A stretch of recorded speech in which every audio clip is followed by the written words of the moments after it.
The guard turned his palm over and immediately pulled his hand away. A pattern pulsed on Kim Don's skin, as thin as a crack in glass, empty, yet alive. "That's impossible," the guard muttered. "A seal is either complete or dead, and this is neither." The cold stung his face, not the gentle chill of a winter morning, but the vicious, damp cold of the earth. Don scraped his fingers across the stones and couldn't remember how he'd ended up here. He remembered only one thing. He had died. Carbon monoxide, darkness, silence, and now mud, the smell of iron, and someone's boots right in his face. 3 men stood over him, leather breastplates, short swords at their belts, harsh faces. The light in his palm pulsed faintly and steadily, as if breathing. The second guard grabbed the hilt of his sword. He asked if it had gone out. The third remained silent. He watched, and in his eyes something resembling fear froze. Don sat down. His head was buzzing. The world around him felt alien. A road of trampled clay led away toward a village from which smoke was rising. Wooden roofs, stone walls. No wires, no poles, no cars. The sky hung too vast and too clear. He stared intently at his palm. The pattern shimmered. He didn't understand what it was, but he understood something else. For 24 years, he'd been passed over. In lines, at job interviews, in life. The kind of guy who seems to have potential, but for whom things never quite work out. And now, 3 armed men were looking at him as if he meant something. For the first time. The leader asked his name. Dan gave it. Kim Dan. It sounded familiar to their ears. They exchanged glances. The leader barked an order to take him to the elder. They grabbed Dan by the elbows and led him down the road. He walked barefoot on the icy ground, trying to gather his thoughts. He was dead. Definitely dead. But his legs kept moving. His lungs were breathing, his heart was pounding, and the pattern on his palm glowed so quietly, as if whispering something to him that he couldn't quite make out yet. The village was called Huangol. 23 houses, a well in the middle, a temple on the hill. The elder turned out to be a gaunt old man with the carpenter's mark on his right hand, a thick, rough symbol of an axe carved into the skin. The old man stared at Dan's palm for a long time and said nothing. Then he said he hadn't seen such a mark in 40 years. Empty but glowing, not extinguished, not talentless, alive and waiting. He asked Dan where he had come from. Dan said he didn't remember. That was half true. He remembered the workshop and the heater and the smell of gas, but he couldn't explain it to people who didn't know what electricity was. The elder nodded. There were many vagabonds after the dimming. People were losing the gift and leaving the cities. He decided that Dan was one of them. Lost. Homeless. Empty. He was given a corner in Widow Pock's barn and a bowl of porridge twice a day. In return, he had to carry water and chop wood. Dan didn't argue. He didn't know this world, didn't know its rules, didn't know why he understood their language even though he'd never studied it. But he knew one feeling very well. When you have nothing and nothing to lose. He knew how to start from there. For the first 3 days, he watched, he listened, he memorized. The world was called Taiwan, a continent where every person was born with the seal of the gift branded on the back of their palm. One person, one talent, forever. A blacksmith was born a blacksmith. A singer was born a singer. A herbalist was born a herbalist. The mark determined everything: caste, marriage, the value of life. Those with a single gift were the norm. The giftless, with empty palms, were outcasts. They were not entered into the temple records. They were not considered human. Dan looked at his palm. The light flickered. It wasn't empty, but it wasn't full either. It was something else for which there was no name here. On the fourth day, he learned of dullness. The fisherman's wife told him about it in a whisper by the well. In recent years, a plague had been spreading across the mainland. People would wake up in the morning and see that their mark had turned black. The gift vanished overnight. A master became talentless. A blacksmith could no longer hold a hammer. The seamstress could not thread a needle. And no one knew why. The temples said it was heaven's punishment, that someone was desecrating the order, and that the talentless and the outsiders were to blame, as well as those who did not honor the seal. The hunt was on. Dan listened and said nothing. He understood that in this world his glowing, empty seal was either a miracle or a trap. And which of these would come true depended on how he played his hand. On the fifth day, something happened that changed everything. A girl of about 19 ran up to the well. Her eyes were red. Her hands were covered in dirt. She called for help, but no one moved. Her name was Minsol. She was the daughter of a sick woman from the house at the far end of the village. Her mother had been coughing up blood for 3 months now. The only medicine was a decoction made from the root of the yuncho. But the root grew in only one place, at the bottom of an old well on the outskirts of the village. Deep, narrow, wet. A person with the gift of water could have retrieved the root, but there was no one like that in the village, and hiring a water mage from the city cost more than Huanggol's entire harvest for the season. Sol went to everyone, the carpenter, the fisherman, the potter. Everyone spread their hands and said the same thing. Not my gift. I can't. Dan stood by the well and looked down. Darkness, the smell of damp earth. Roots jutted out from the walls at a depth of 7 meters. He estimated the distance.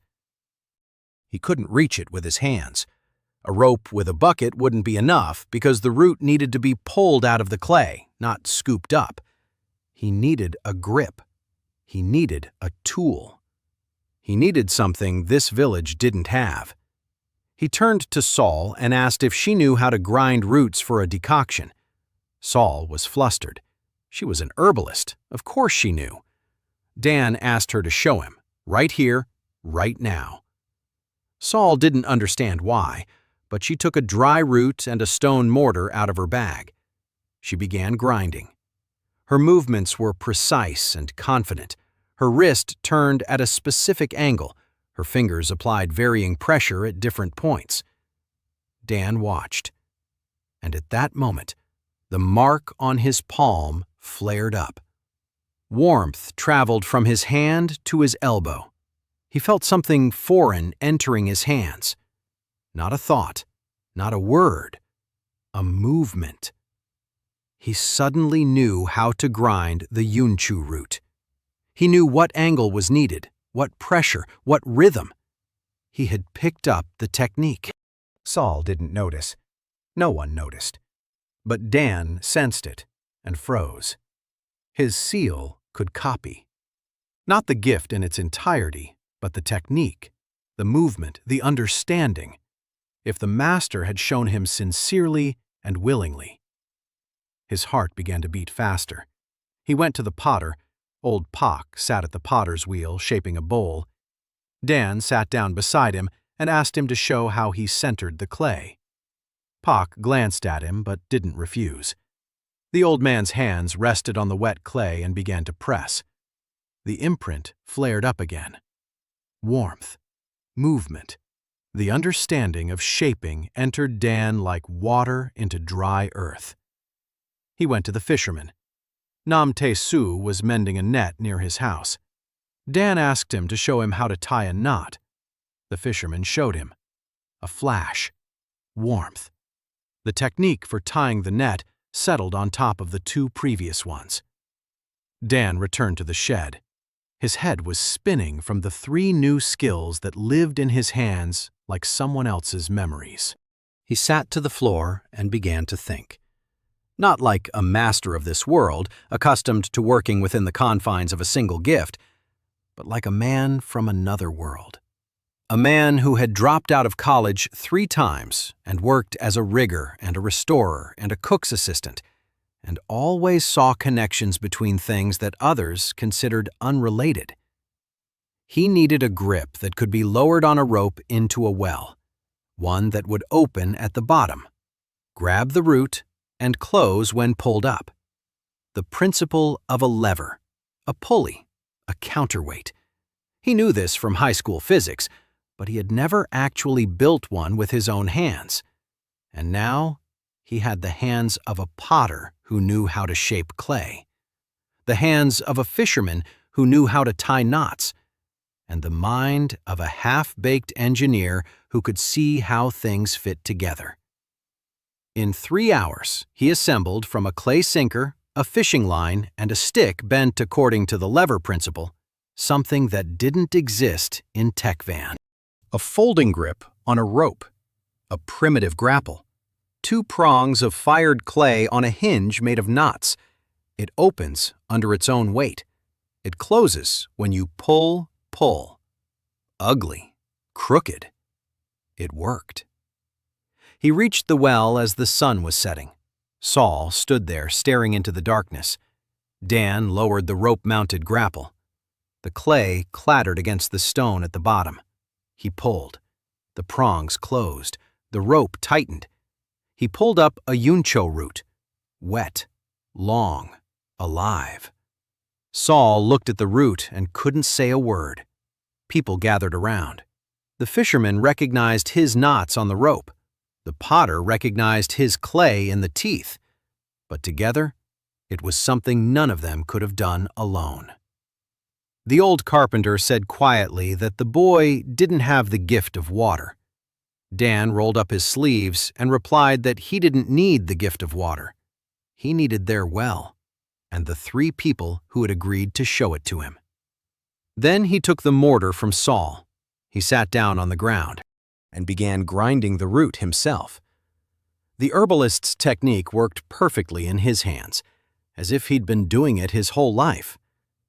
Saul watched his hands and cried quietly. Not out of grief, out of something else. An hour later, the decoction was ready. Dan carried it to Saul's house. The woman drank it and, for the first time in 3 months, fell asleep without coughing. Dan stepped out onto the porch. The village was silent. He looked at his palm. The pattern glowed brighter than it had that morning, just a little, but noticeably.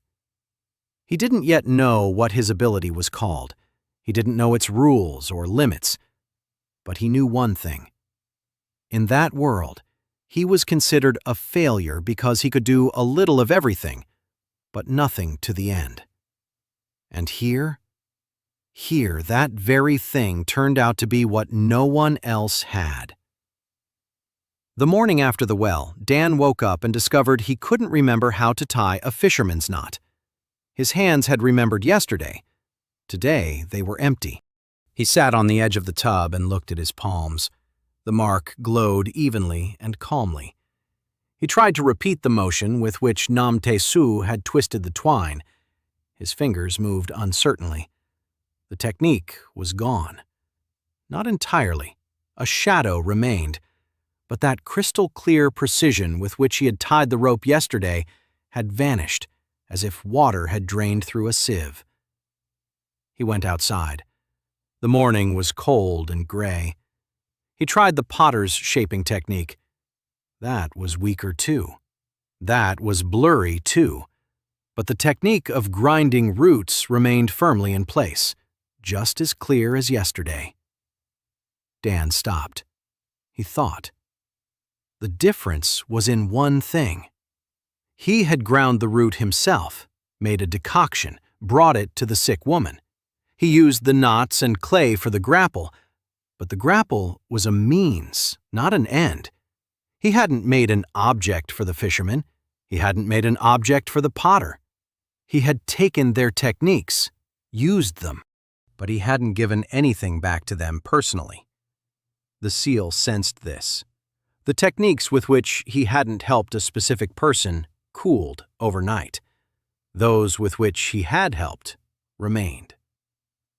Dan stood in the middle of the village and looked at his hands. It was a rule, strict and clear. His ability didn't allow him to stockpile power for later or for nothing. Only through action, only for a specific purpose, only for someone. He smiled. Even here, the universe wasn't going to give him anything for free. Over the next few days, he tested the limits. He asked the fisherman to show him the knot again. He picked it up again. A flash of warmth, precision in his fingers. Then he repaired the fisherman's torn net with that very knot. He checked it in the morning. The connection held, firmly, forever. So the formula was simple. He saw it, he learned it. He used it to do something for a person. He reinforced it. If he didn't do that, the technique would fade in a day or two. Dan began to record it. He couldn't write in the local language, but he scribbled his system of symbols on a small board. A fisherman's knot. Secured. Shaping clay. Lost. Grinding a root. Secured. He spent 3 days methodically walking around the village. He asked a carpenter to show him how he planes a board. He picked it up. He repaired the broken step on Widow Pack's porch. Mastered. He asked a weaver to show him how she warps the loom. He learned it. But he couldn't find anyone to weave for. 2 days later, the skill faded.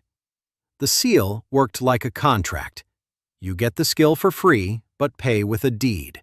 And the deed must not be for yourself. He tried to make a stool for his own shed. The carpenter's technique he'd picked up helped, but it didn't count as mastery. By morning, the skill had faded. Only for others. Its power literally demanded care. On the 7th day, a rumor reached the village. In the town of Norrigal, a 2-day walk to the south, 3 shops had opened after their masters had passed away. The gloom had reached there, too. Empty workshops, hungry families. No one could replace those who had passed because no one had the right to practice another's craft. The law of the seal. Do only what is within your gift. Dan listened and thought. A town where there was a shortage of masters. A town where hands were needed. A town far enough from the capital that no one would ask questions about the strange seal on his palm. He decided to go. In the morning, he packed his things. There wasn't much. Clothes he'd been given in the village, a small tablet with notes, a knife, a bag. Sol was waiting for him at the village gate. She stood with a sack on her back, looking at him with determination and stubbornness. She said she was coming with him. Dan said she shouldn't. Her mother was still sick. Sol replied that her mother had sent her herself, that the herbal tea had worked and the cough had gone away, that her mother had told her to follow the man who saved her life and learn from him, because in the village she would remain just the daughter of a sick woman, but out there she could become something greater. Dan looked at her. 19 years old, a herbalist, a sunny face and hands stained green from the plants. She looked at him without fear and without doubt. He sighed and said he had no money, no home, no plan. Sol replied that she had dried herbs that could be sold at the market, and that a plan is for those who have a gift. But the two of them had something better. Stubbornness. Dan couldn't think of a counter-argument. They headed south. The journey to Norrigal took 2 days. Along the way, Dan learned more from Sol than he had in a week in the village. The world of Taiwan consisted of provinces governed by the councils of the seal. Each council controlled the craft guilds. The guilds controlled who could do what. Without a seal, you wouldn't be accepted into any guild. Without a guild, you couldn't open a workshop. Without a workshop, you couldn't sell a single item. A vicious cycle built on a single belief. A gift is bestowed by heaven. One person, one talent.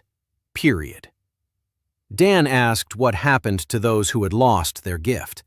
Sol's face darkened. The fated were expelled from the guilds. Their workshops were shut down. Families lost their income. Some took to the roads. Some went to the temples to pray for the return of the gift. Some simply vanished. Over the past year, the fading had accelerated. Before, 2 or 3 people in the province would fade per season. Now, it was dozens. The temples said it was punishment for wickedness. The Order of the Seal named the guilty. The talentless. The outsiders. Those who had crossed the boundaries of their gift. Dan listened and felt a chill between his shoulder blades. His seal was a living violation of every rule in this world. Empty, but not dead. Capable of containing the foreign. If the Order found out about him, he would become the perfect scapegoat.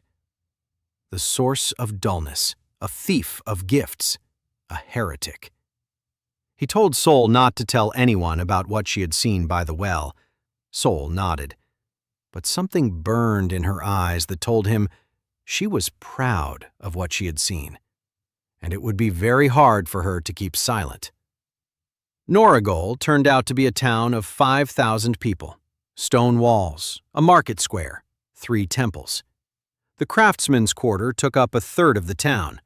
Potters' shops, blacksmiths, weavers' workshops, dyers. But some doors were boarded up. Black ribbons hung above them. The mark of a master who had lost his gift. Dan counted 7 closed shops as he walked from the gate to the market square. 7 masters had lost their gift in recent months. The town was alive, but on edge. People in the market spoke more quietly than in a village. They eyed strangers warily. There were more guards than necessary for a town of this size. Dan found a room at an inn for Sol's last few coins. 1 room for 2.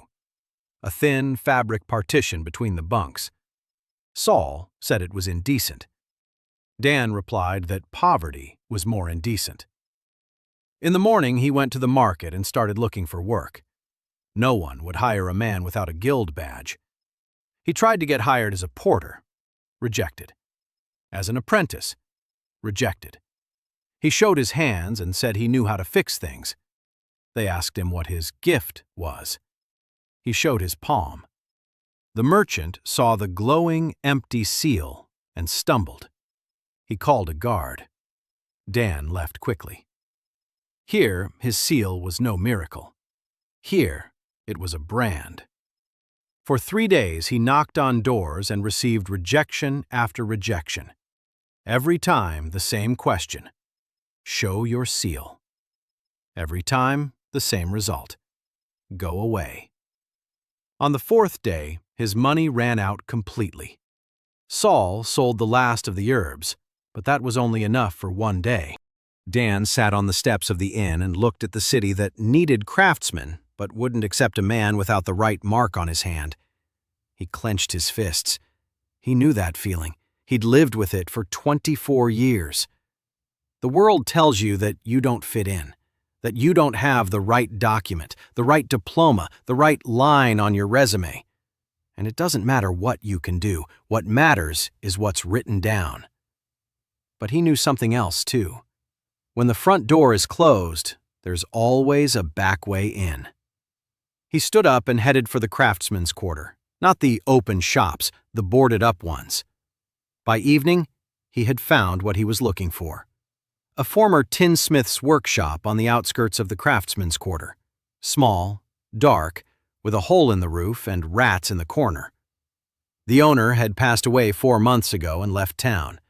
No one had bought the place because there were no tinsmiths left in the area. The building's owner, an old woman with an accountant's seal, rented him the room in exchange for a promise to fix her gutter. Dan fixed the gutter that very evening with his bare hands and the know-how from his past life. The old woman looked at the result and said it was shoddy work, but the water no longer leaked into the basement. She gave him the key. Dan stood in the middle of the empty workshop. A broken workbench, rusty tools, dust, and the smell of mold. Saul stood nearby, wrinkling her nose. She asked what he was going to do.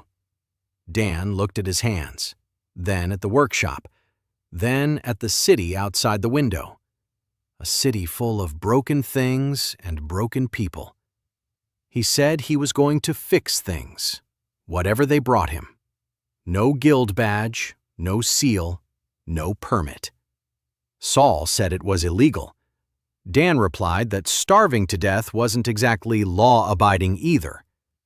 He picked up a rusty hammer from the floor, wiped it with his sleeve. Heavy. It suited him. The first customer was the old bookkeeper herself. On the second day after moving in, she carried a cracked copper basin and asked if he could solder it. Dan had never soldered copper in this world, but in his past life, he had repaired radiators and knew the principle. The problem was that without a blacksmith's fire and without solder, his knowledge remained theoretical. He needed a blacksmith's guidance, a real blacksmith from this world. He left the old woman with a promise and headed to the craftsman's quarter. Moe's smithy stood on the main street, large, hot, with a line at the entrance. Master Mo Ganho was the only blacksmith left in Noragol after the other two had passed away. He worked from dawn till dusk and charged 3 times as much as before. Not out of greed, because he could. Dan walked in and asked to see how a blacksmith works with copper. Mo Ganho looked up from the anvil. Sweat was streaming down his face. He asked who this guy was and why he wanted to watch. Dan said he wanted to learn. Mo laughed. He said that blacksmithing takes 10 years to learn, not just a single glance, and that without the blacksmith's seal, a hammer in your hands is just a stick with a piece of iron. Dan nodded and left. He didn't argue. Mo hadn't shown him willingly or sincerely, so the transfer wouldn't work. You can't force it. It can't be done by trickery, only through trust. He came back the next day, and the day after that. Each time he offered to help, to bring coal, to pump the bellows, to clear the slag. Mo brushed him off. On the 4th day, Dan came and sat silently by the wall. Mo was working and paid him no mind. Dan watched. Not at the forge, but at the blacksmith's hands, at how he held the tongs, how he turned the workpiece, how he listened to the ring of the metal and determined the temperature by its tone. It was beautiful. Mo noticed his gaze. He asked what he was staring at. Dan said the blacksmith's hands moved like a musician's. Mo froze. No one had ever said that to him before. The blacksmith was silent for about 10 seconds. Then he said that if the kid wanted to watch, he could watch, but pumping the bellows would be for free. Dan agreed. He pumped the bellows for 4 hours straight. His hands were buzzing, his back ached. But he watched. And Mo gradually began to explain, not to teach, just to say out loud what he was doing, how heating changes the color of the metal, how to tell when a piece is ready, how to strike so the metal flows rather than breaks. By evening, Mo showed him one technique, how to bring the edges of a crack in copper together before soldering. He showed him calmly and in detail, not because Dan had asked, but because he was used to explaining things out loud and had forgotten there was a stranger nearby. The seal flared up. Warmth, movement entered Dan's hands. He mastered the technique. He thanked Mo and left. At home, he soldered the crack in the old woman's copper basin. no forge, no bellows. He heated the edges of the crack over the coals of a small brazier and brought them together with the blacksmith's movement he'd picked up.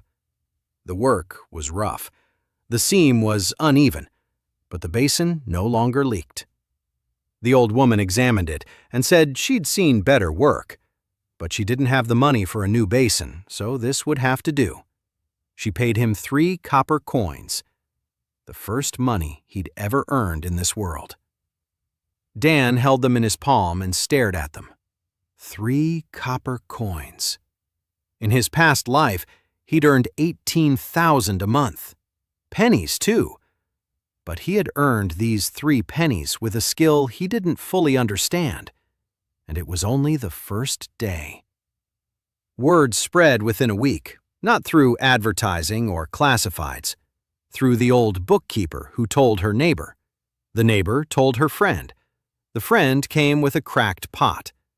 Dan repaired the pot using a technique he'd picked up from a village potter. The technique stuck because he'd repaired the pot for a specific woman. Then a man came with torn harness straps. Dan didn't know how to work with leather. He went to the saddler.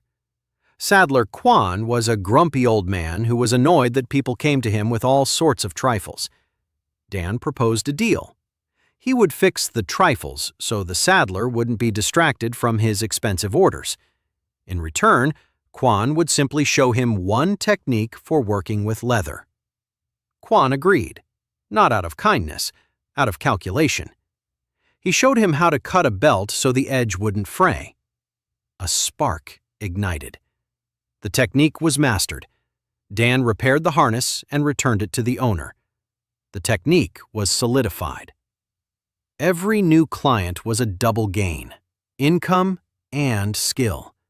But only if the skill was put to use for the person. The formula worked flawlessly. By the end of the second week, Dan had 11 techniques he'd picked up, 7 mastered, 4 on standby ready for use. Soldering copper, shaping clay, tying knots, grinding roots, planing wood, cutting leather, weaving twine. Each technique on its own was simple, basic. No master would give him their main secret. But Dan saw what they did not. Connections. The potter's technique for centering clay on the wheel uses the same wrist movement as the blacksmith's technique for bringing the edges of a crack together. A fisherman's knot that tightens under load works on the same principle as planing a board, where pressure is applied in one direction. Every master in Tijuana was locked inside his gift like in a well. He saw only his own walls. Dan saw the sky above all the wells at once. And in that sky, things connected differently than down below. At the end of the second week, she came. Dan was sitting in the workshop repairing a wooden comb for the baker's wife when the door opened. A woman stood in the doorway, 23 years old, a thin face, dark eyes in which there was so much anger that the air around her seemed hot. Her clothes were expensive but worn. Once fine fabric, faded and patched by someone else's clumsy hands. Her right hand was wrapped in cloth from her wrist to her fingertips. She asked if it was true that they repaired things here without asking about the seal. Dan said it was true. She took a small box out of her bag. She opened it. Inside lay a piece of silk the size of a palm. On it was a pattern embroidered with gold thread. Exquisitely fine work. Every stitch was perfect. The lines were so fine they looked drawn rather than sewn. But in the center of the pattern, the thread had snapped. The work was unfinished. The woman said she needed to finish this embroidery. Dan asked why she didn't finish it herself. The woman slowly unwound the cloth from her right hand. On the back of her palm was a seal. Black. Dead. Charred like a cinder.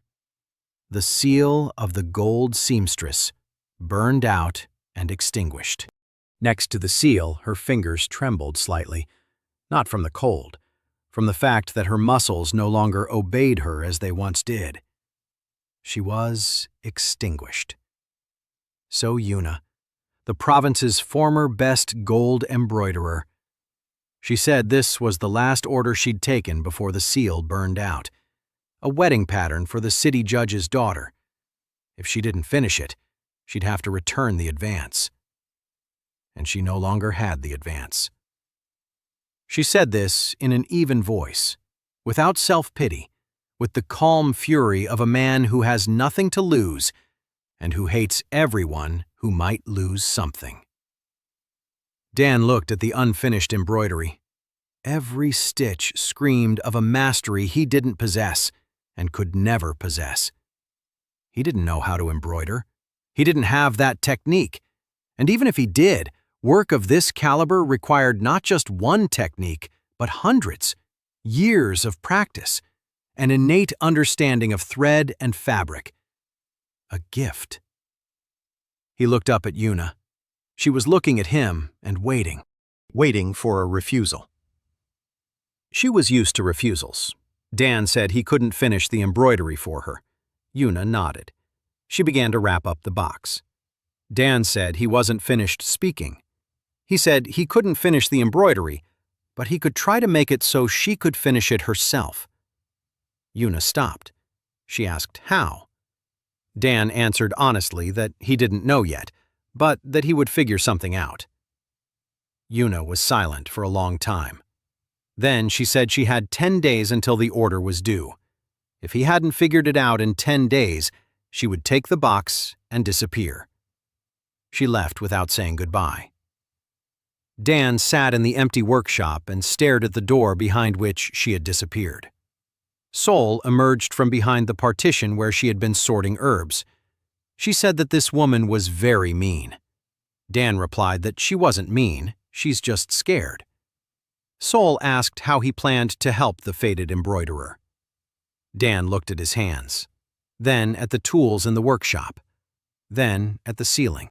He said he needed to think, and that to do that, he needed to stop thinking like a master of this world and start thinking like a repairman from Kaluga who fixed microwaves by watching YouTube. Sol didn't understand a single word of it, but she nodded, because the last time he spoke like that, they pulled a root out of the well. 10 days. Dan began with what was available to him, with an understanding of the problem. Yuna's mark had faded and his hands had lost their precision, not strength, precision. His fingers moved, but not where they were supposed to, a millimeter to the left, a fraction of a second too late. For ordinary sewing, that's nothing. For gold embroidery, where the stitch is thinner than a hair, it's the end. The body remembered the movements, the muscles remembered, but a gap had appeared between the brain and the fingers, like a mistuned instrument. The notes were the same, but the sound was off-key. Dan knew this problem. In a past life, his dorm mate had broken his wrist and spent 6 months regaining motor function. The doctor gave him exercises. But the exercises weren't the main thing. The main thing was an instrument that compensated for the inaccuracy while the brain relearned to trust the hand. A brace, a hator, a movement restrictor that prevents the hand from going the wrong way. Dan sat down on the workshop floor and began drawing with a stick on the dusty floor. He needed to make a thimble. Not an ordinary cap-style thimble that protects the finger from the needle, but a thimble mechanism that guides the finger along the correct path, like a rail for the stitch. The finger goes into a ring. The ring restricts side-to-side movement. A small, spring-loaded lever returns the finger to its starting point after each stitch. Precision is achieved not by the gift, but by the design. The problem was that no one in Techvan, the jewelers here, worked with the gift and didn't need mechanical aids. And without the gift, no one worked with such fine details. Dan needed skills he didn't yet possess. He spent his first day with Yuna. He went to her room at the inn where she lived. He asked her to show him how she made a stitch. Yuna looked at him coldly. She asked why he wanted to watch her make crooked stitches. Dan said he didn't need crooked stitches. He needed her movement, the one that was right before the seal faded. She still does it. It's just the ending that's off. Yuna was silent. Then she took out a needle, a piece of plain fabric, and began to sew. The movements were beautiful, smooth, confident 90% of the way through, and at the last moment, her finger twitched. The stitch came out crooked. Yuna clenched her teeth, but she continued. Dan's seal flared. Warmth. He mimicked the motion of the gold embroidery, not perfect, just as it was now, with a glitch at the end. But the basic understanding of the stitch sank in. The needle's trajectory, the angle of entry, the tension of the thread, the rhythm of the fingers. He realized exactly what was breaking down at the end of the movement. A lateral deviation of 1.5 millimeters to the right. The same every time. Predictable, and therefore correctable. He spent the second and third days acquiring the missing skills. He needed to work with small metal parts. He went to the locksmith Wu Chang. The old man made locks and keys, and his fingers moved with a jeweler's precision. Dan offered him a deal: to fix all the small items in the locksmith's queue for a day in exchange for one demonstrated technique. Wu Chang agreed. He showed him how to bend thin wire into a loop without pliers, using only his fingers. The spark ignited. He picked it up. Then Dan went to the watchmaker. There was no watchmaker in Norigol, but there was an old water clock master named Hong. Hong showed him how he calibrated the spring in the clepsydra. I picked it up. Then back to the saddler Quan once more. I asked him to show me how he makes the small rivets for the straps. Quan grumbled that the kid would soon steal all his secrets, but he showed me. I picked it up. Every evening, Dan returned to the workshop and laid out the techniques he'd picked up in his head like the parts of a construction set. The wire loop from the locksmith is a finger ring. The spring from the watchmaker is a return mechanism. The rivet from the saddler is the fastener that attaches the ring to the base. And his own knowledge of levers and physics from his past life is the principle by which everything comes together. On the fourth day, he started building. Saul helped. She held the parts while he bent the wire. She handed him tools. She made tea because Dan forgot to eat when he was working. The first prototype fell apart after a minute. The ring was too stiff and squeezed his finger. The second prototype held together, but the spring was too strong and the finger couldn't move freely. The third prototype worked for 10 minutes, and then the rivet flew off. Dan sat on the floor amid the wreckage of 3 thimbles and stared at the ceiling. Saul asked if everything was okay. Dan said it was perfectly fine. He said he had 6 days left and that on his 4th attempt in his past life, he'd built a working aquarium filter out of vacuum cleaner parts. Saul didn't understand a word again, but she brought him more tea. He made the 4th prototype differently, not from a blueprint, but based on Yuna's hand. He came to her and asked permission to measure her fingers. Yuna asked why. Dan said he was making something for her. Yuna asked what. Dan replied that it would take too long to explain and that it would be easier to show her when he was done. Yuna looked at him suspiciously, but she held out her hand. Dan measured the length of each phalanx with a string, the thickness of the finger at the base and at the nail, the distance between the joints, the angle of the bend. Yuna watched in silence. Then she asked why he needed all this. Dan replied that every hand is unique and that a thing that isn't made for a specific hand isn't a tool, but a stick. For the first time in all this time, Yuna slightly lifted the corner of her lips. Not a smile, a shadow of a smile, a ghost of one. He spent the 5th and 6th days at the workbench, bending wire, calibrating the spring, riveting, fitting, reworking. Sol would go to the market to sell the herbal ointments she made from local plants. This provided them with food and coins for materials. She'd return in the evening, tired, and ask from the doorway how things were going. Dan would reply, "Almost." Almost every evening. Una came once a day. She'd sit by the door. She'd watch him work in silence. She didn't help. She didn't get in the way. She just sat there. On the second day of these visits, Dan asked why she came if she didn't believe he could do it. Una replied that she didn't come because she believed, but because it had been a long time since she'd seen someone trying so hard for her. It sounded so simple and so painful at the same time that Dan didn't know what to say, and silently went back to work. On the 7th day, the thimble was ready. Small, about the size of 2 thimbles stacked together. A thin ring of hardened wire that fit Una's right middle finger perfectly.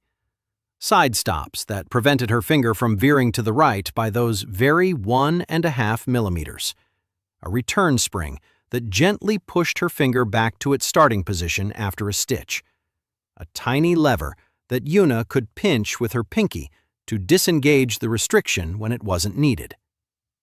Ugly, unattractive, made from scrap materials, but crafted precisely for one specific hand, for one specific problem, for one specific pain. Dan called for Una. She came.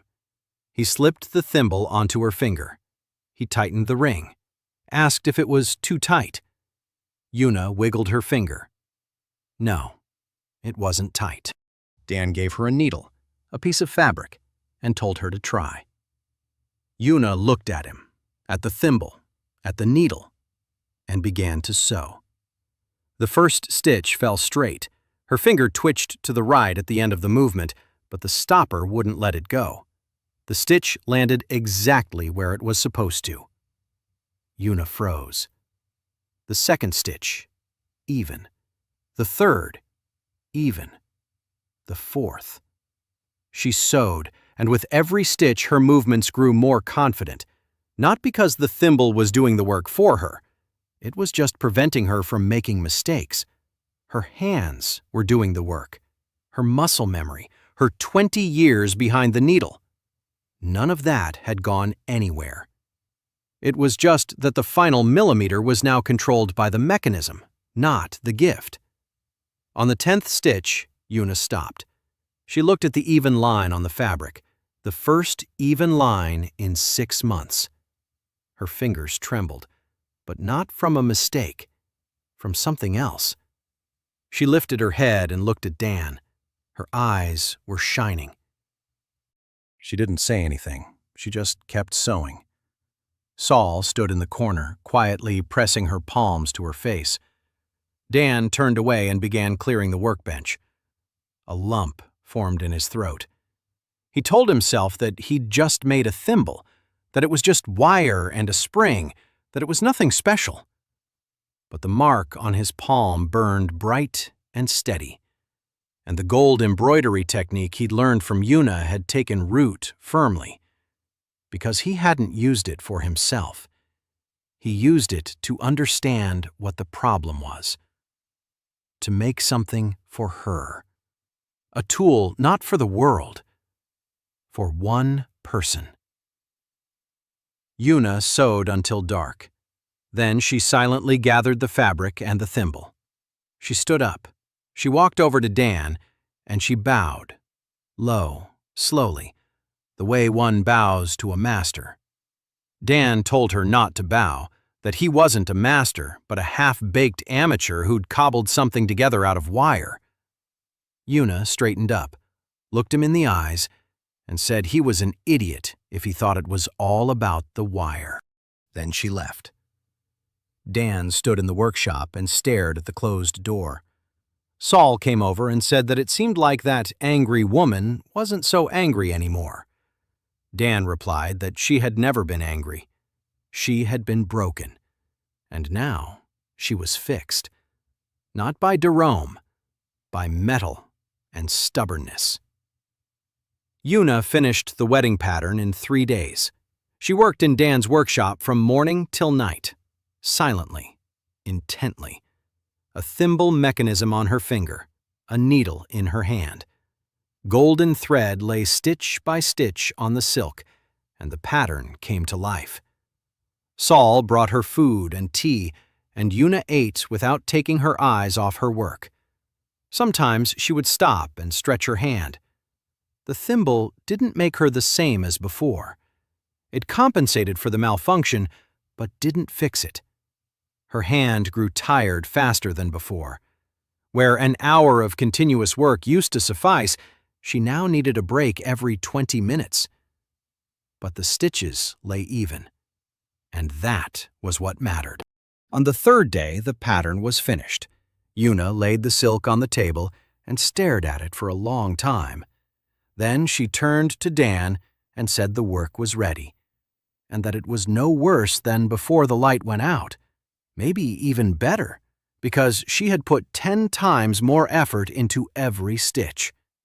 Dan looked at the pattern. Golden cranes on white silk. Every feather was drawn separately.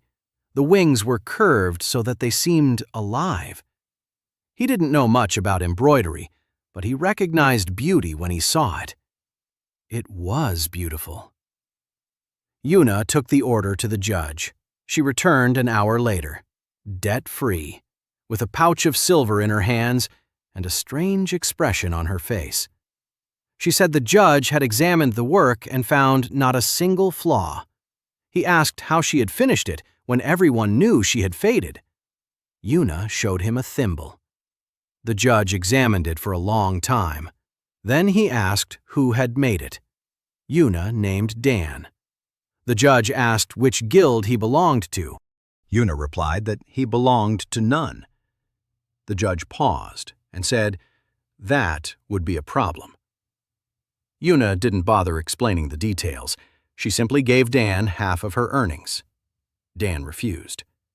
Una said that if he didn't take the money, she'd throw it down the well. Dan took the money. Silver in Taiwan felt different than copper coins.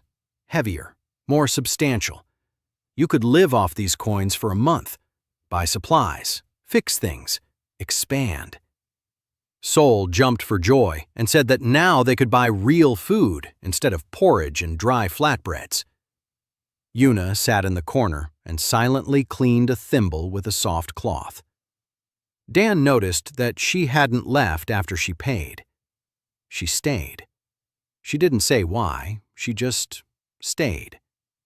The rumor about the retired gold seamstress who was sewing again spread throughout Norigol in 2 days. People came to the workshop and peered through the window. They whispered. Some said it was a miracle. Others said it was a trick and that the gift could not be restored. Some said that a reckless young man was practicing a forbidden craft. By the end of the week, a man from whom Dan would have preferred to hide had heard about him. Master Bek Chol, Norigol's workshop foreman, head of the Potter's Guild and the unofficial ruler of the craftsmen's quarter. Bek Chol came to the workshop on the morning of the 4th day after the order was delivered. No entourage, no guards, alone. He was a large man in his 50s, with heavy hands covered in clay dust and a potter's mark on his right palm. The mark was bright and clear, complete, alive. He entered and surveyed the workshop, the walls, the workbench, the tools. Sol was sorting herbs in the corner. Una sat by the window, embroidering a pillow for the merchant's wife. Bek Chol's gaze lingered on the thimble on Una's finger. Then he turned to Dan.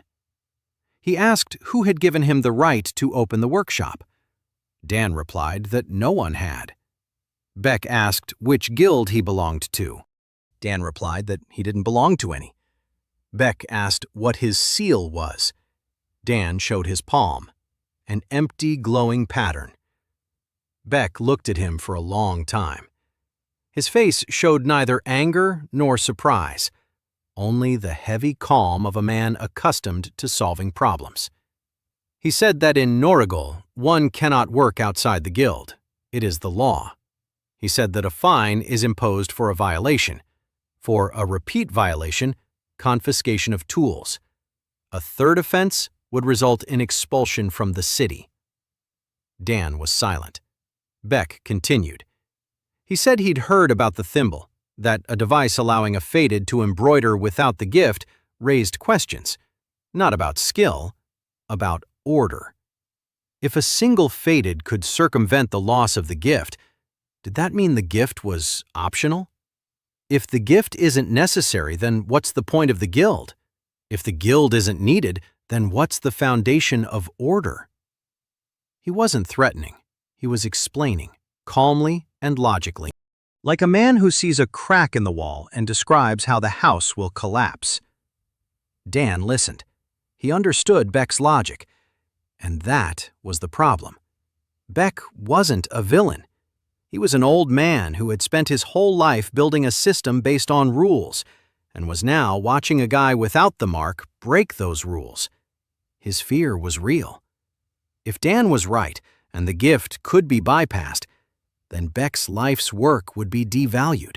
His craftsmanship, his title, his place in the world. Beck said he was giving him 3 days to close the workshop and leave the artisan quarter. Then he left. The door closed softly. Beck Chol was one of those people who didn't slam doors. They just did what they said. Sol ran up to Dan and said they had to run, that Beck Chol controlled the guards of the artisan quarter and could make their lives unbearable. Yuna silently put the embroidery and thimble into a box. Her hands didn't tremble. She looked at Dan and asked what he was going to do. Dan sat at the workbench and stared at his hands. 3 days. In his past life, he'd been given 3 days to get fired from 4 different jobs. He was used to it. But back then, he'd left because he didn't care, because every job was someone else's and temporary. But here... He looked around the workshop, at the dusty walls he'd washed himself, at the workbench he'd repaired himself, at the shelf with tools he'd gathered one by one, at Saul, who was looking at him with frightened eyes, at Yuna, who was looking at him calmly. Here, he didn't just not care. He said he wasn't going anywhere. Saul asked how he planned to stand up to the foreman. Dan replied that he didn't plan to stand up to him. He planned to make himself indispensable to him. So indispensable that firing him would cost more than putting up with him. Yuna raised an eyebrow and asked how exactly. Dan jumped down from the workbench. He said that in 2 weeks in Norigol, he had fixed things for 23 people. 23 people who had no one else to help them because their masters had passed away. Things that no one in town could fix because it was a foreign gift, and you can't meddle with a foreign gift. But he meddled, and he fixed them. And 23 people remember that. He needs there to be more of them, many more, in 3 days. He turned to Saul and told her to go to the market and tell everyone with broken things that the workshop of the unfettered was working for free. 3 days, whatever they bring, for free. Saul opened her mouth to object.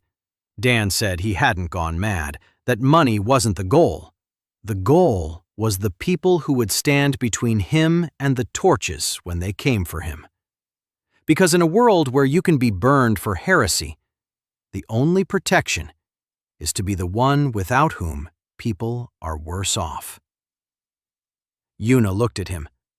For the first time, there was something in her eyes besides anger and wariness, something resembling respect. She asked how she could help. Dan said he needed her to sew, right here, by the open window, in plain sight. A faded gold thread seamstress who once again makes perfect stitches. living proof that a gift isn't a death sentence. Yuna was silent for 3 seconds.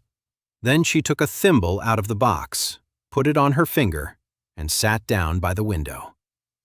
Dan looked at her, at Saul, who was already running toward the door, at the workshop that might cease to exist in 3 days. He clenched his fists. 3 days.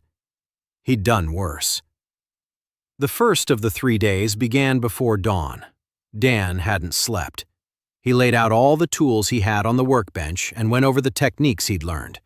Soldering copper, shaping clay, tying knots, grinding roots, planing wood, cutting leather, braiding twine, bending wire, calibrating springs, riveting, gold embroidery. 11 mastered skills. Not many, but he could combine each of them with the others, and those combinations were something that didn't exist in TechVan. Saul had done her job. By sunrise, there was a line at the workshop door. First came those Saul had told at the market, then those who'd been told by those Saul had told, then those who'd simply seen the line and joined it because free stuff draws people like moths to a flame. First in was the butcher's wife with a cracked rocker arm. Dan fixed it in 10 minutes using a carpenter's technique he'd picked up. Second came an old man with a leaky kettle. Soldering. 5 minutes. Third came a girl of about 12 with a doll whose arm had come off. Dan looked at the doll. Ragged. Stuffed with straw. The arm was held on by a seam that had come apart along its entire length. He didn't need any borrowed skill for this. He simply sewed the doll up with a simple stitch. The girl pressed the doll to her chest and ran off without saying a word. But an hour later, she returned with her mother, who brought 3 cracked pots. By noon, Dan had repaired 14 items. His hands were buzzing.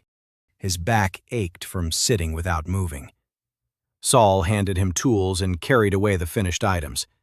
Yuna sat by the window and sewed. People who came into the workshop saw her first. A faded gold seamstress with a black, lifeless seal on her hand. She sews with gold. The stitches are perfect. A thimble mechanism glitters on her finger. People stopped and stared, some for a long time. One woman approached Yuna and asked if it was true that she had faded. Yuna showed her the seal. Black. Charred. The woman asked how she was able to sew. Yuna said she'd been helped, and she showed her the thimble. The woman asked who had made it.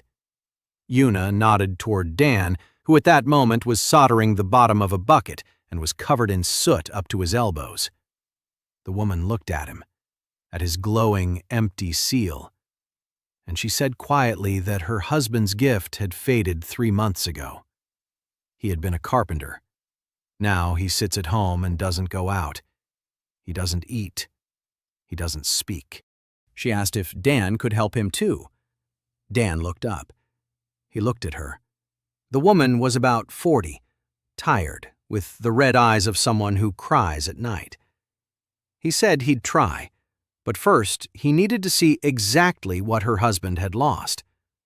The woman said she'd bring him in tomorrow. That was the moment Dan realized his workshop was becoming something more than just a place where things were fixed.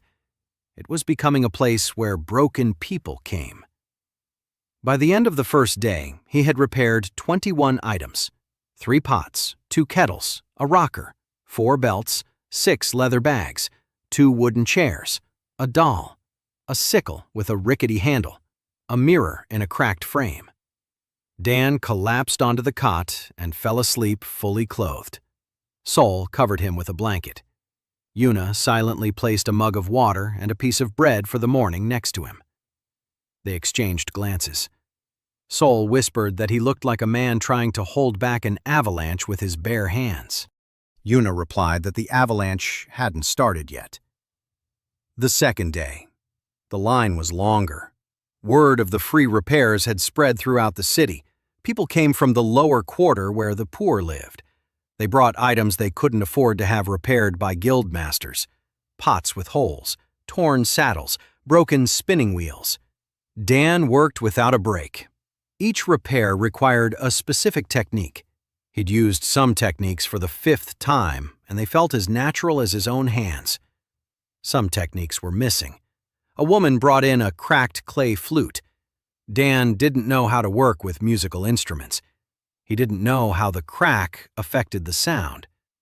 He soldered the crack shut with a standard soldering iron. The woman blew into the flute. The sound was dull and raspy. Dan took the flute back. He looked at it. He thought. The crack was altering the resonance. The simple solder had closed the hole but hadn't restored the shape of the air chamber. He needed the expertise of someone who understood how sound travels inside a cavity. He set the flute aside and told the woman he would return it tomorrow. That evening, after closing, he went out to look. There was no musician in Norigol, but there was a chimney sweep, old Pio, a man with a gift that seemed useless. The chimney sweep's gift. He cleaned chimneys and knew how air moves through narrow channels, how draft changes with the shape of the pipe, how a bend affects the flow. Dan found him in the tavern. Pio was sitting alone, drinking cheap wine. No one respected the chimney sweep. His gift was considered the lowest of the low. Dirty work, dirty hands, a dirty life. Dan sat down next to him and asked him to show how he determined the shape of the passage by touch. Pio stared at him. No one had ever asked him to demonstrate his craft. For 20 years, he'd been cleaning other people's soot, and everyone turned away from him. And this guy sat down next to him and looked as if a chimney sweep knows something important. Pio smirked. He said the guy was either a fool or drunk. Dan replied that he was sober and that being called a fool wasn't the worst thing he'd ever heard. Pio laughed, and he showed him how he taps the pipe and listens to the echo, how he determines where the narrowing is, how he could tell the wall thickness by the sound of the tap. A light bulb went off. Warmth. The understanding of air in hollow channels washed over Dan like music. He thanked Pio and left. He returned to the workshop. He picked up the flute. He removed the solder, and he remade it. This time, he didn't just patch up the crack. He smoothed out the inner wall so that the air channel returned to its original shape. The technique he'd learned from the chimney sweep showed him how the air should move inside. His own understanding of physics told him why. In the morning, the woman blew into the flute. The sound was clear. She cried and said that her late father had made this flute. Dan turned away. The seal burned evenly. The chimney sweep's technique had taken hold firmly. The 12th skill, from a gift that everyone considered useless. The 3rd day, the last. Bek Chol would arrive tomorrow. Dan worked like a machine. Sol ran back and forth between the workshop and the market. Yuna sewed by the window and became a local attraction. People came specifically to see the faded one sewing. By noon, Dan had repaired 15 more items. And then the carpenter arrived. The same man as the woman from the first day. A thin man of about 45 with dead eyes and a black seal on his right hand. His wife led him by the hand like a child. He didn't look at anyone. He stood there and waited to be sent home. Dan asked him to show how he used to work. The carpenter looked up for the first time. He looked at Dan with blank surprise. He asked why. He wasn't a carpenter anymore. His mark was dead.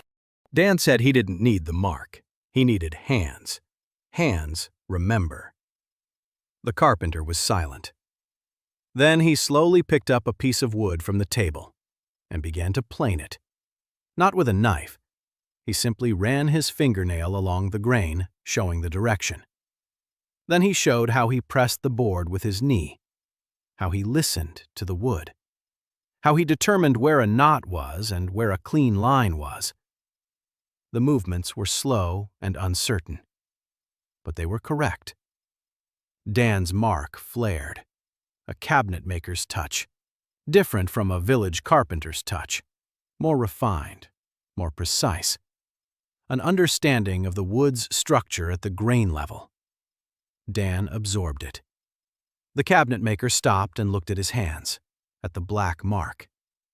His wife stood beside him, holding his elbow. Dan said he needed time, that he would try to do for the carpenter what he had done for Una, a tool that compensates for the loss. The carpenter looked at Una by the window, at her thimble, at the even stitches. And for the first time in 3 months, something alive appeared on his face. Not hope, a shadow of hope. His wife began to cry quietly, pressing her hand to her lips. By the evening of the 3rd day, Dan had repaired a total of 61 items in 3 days. 61 people had gotten back something they needed. 61 people knew his name. His hands were covered in calluses and cuts. His eyes were red from lack of sleep. But there was a list lying on the workbench. Saul had written it in neat handwriting. Name, item, date. 61 lines. 61 reasons not to let this workshop close. Dan looked at the list, then at Saul, then at Una. He said that Bek Chol would come tomorrow, and that he didn't know if that would be enough. Una replied without looking up from her embroidery. She said that Dan had done everything he could. The rest depended on people. Dan nodded. It was true. And that was the scariest part of all. To depend on people you've known for 2 weeks. Bek Chol arrived in the morning, but he wasn't alone. With him were 2 guild guards and a clerk from the Council of the Seal. The clerk carried a scroll and an inkwell. An official closure. Not a threat, but a procedure. Bek was doing everything by the book because the law was on his side. Dan stood in the doorway of the workshop, an apron across his chest, his hands covered in soot. Behind him were Sol and Una. Bek stopped 3 paces away. He looked at Dan. He said that 3 days had passed and that it was time for the young man to pack his things. Dan replied that he wasn't going anywhere. Bek nodded. He wasn't surprised. He turned to the clerk and ordered him to draw up a report on illegal craftsmanship and the confiscation of tools. The clerk dipped his brush in ink. And at that moment, a woman with a flute emerged from the alley, the very same one. She stood between the clerk and the workshop door. She said that this man had repaired something for her that no one else in town could fix. He looked at her. He said it was none of his business and that the law was the law.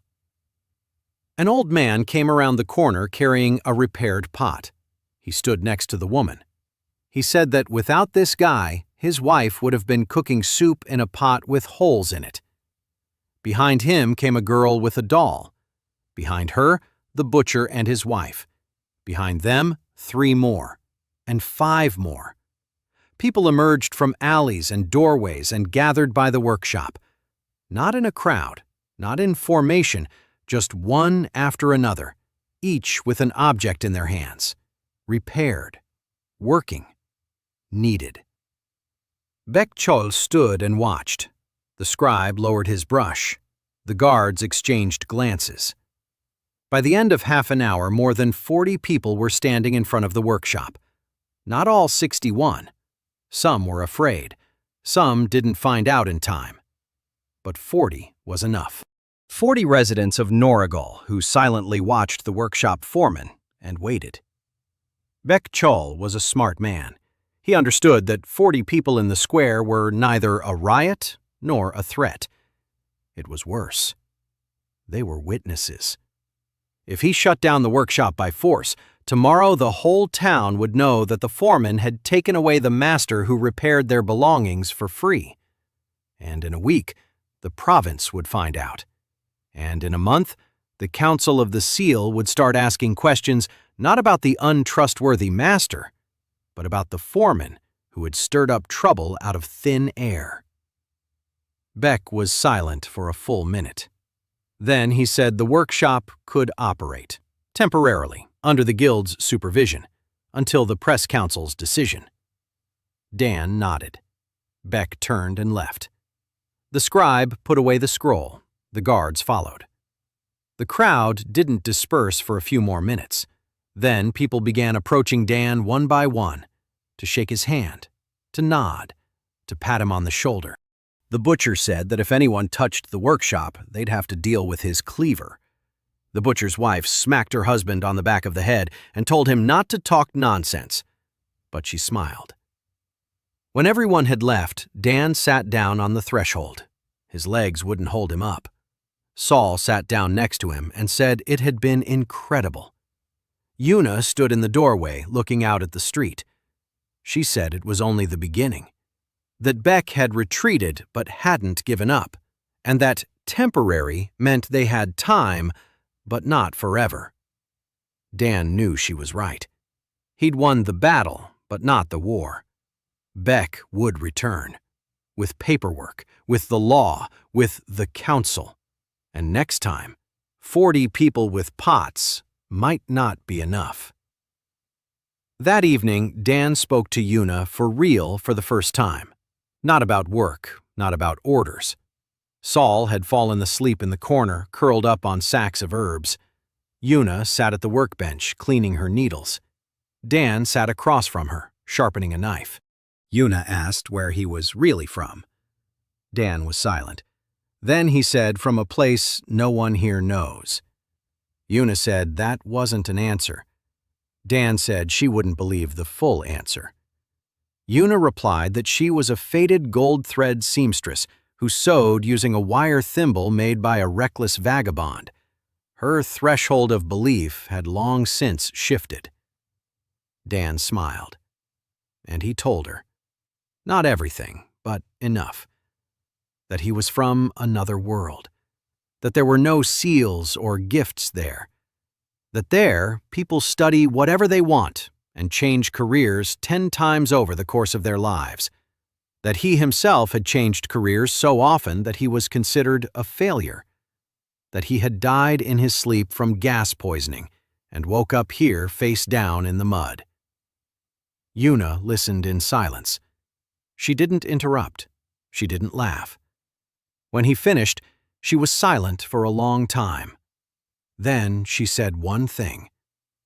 She said that in a world without gifts and seals, he would have been considered a failure for knowing too much. And here he is considered a heretic for the very same reason. And that no matter what kind of world it is, it will always find a reason to hate those who don't fit in. Dan looked at her. She was staring at the table. She wasn't talking about him. She was talking about herself. About a woman whose gift was her only value in the eyes of the world. And when the gift faded, her value vanished.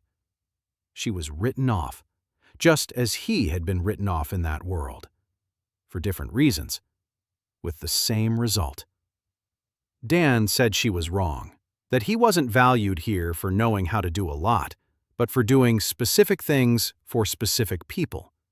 And that she too was valued not for her gift, but for the fact that she sewed in a way that took people's breath away. Gift or thimble, it didn't matter. What mattered were her hands. Una looked at him for a long time. Then she turned away and said it was time for him to sleep and that there would be a lot of work tomorrow. But her voice was different, softer, quieter, as if something inside her had shifted by a millimeter. That very 1.5 millimeters that the thimble compensates for. The next 3 weeks were the most intense and the most productive of Dan's life. The workshop was open to the public. Beck didn't interfere, but he watched. His people came every day and recorded what Dan was doing. For whom? how much he charged, what tools he used. They were gathering material for the press council. Dan knew this and didn't interfere. Let them write it down. Every line in their notes was another person he had helped. He was gaining skills. Every new client was an opportunity to find a new master and learn a new technique. A leather worker, a cooper, a glazier, a dyer, a lacquerer. Each technique built upon the previous ones and created new combinations. Dan began to see things that no one else saw. The tanning technique used in leatherworking and the firing technique used in glassblowing employed the same principle of controlled heating. A cooper's hoop and a weaver's loom operated on the same principle of tension distribution. He wrote these connections on the workshop wall with charcoal. Saul called it the Wall of Madness. Una called it a map. She was right. In the 4th week, Han Eri appeared in Norigol. Dan didn't know about her until the moment she literally burst into his workshop. The door flew off its hinges.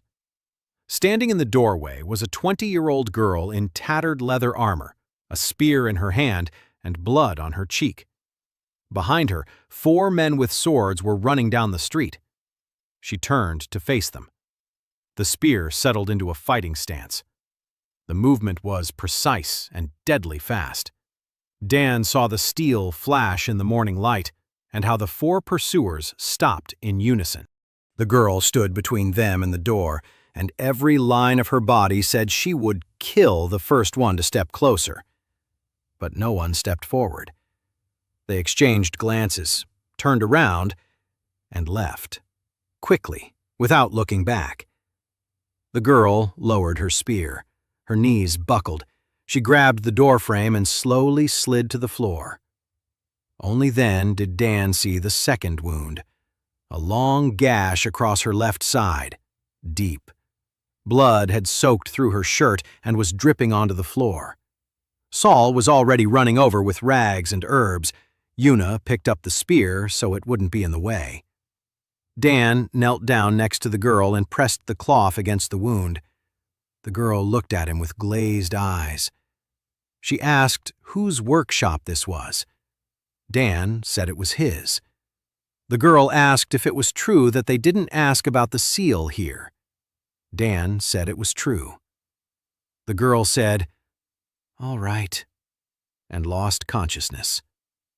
Saul stitched up the wound.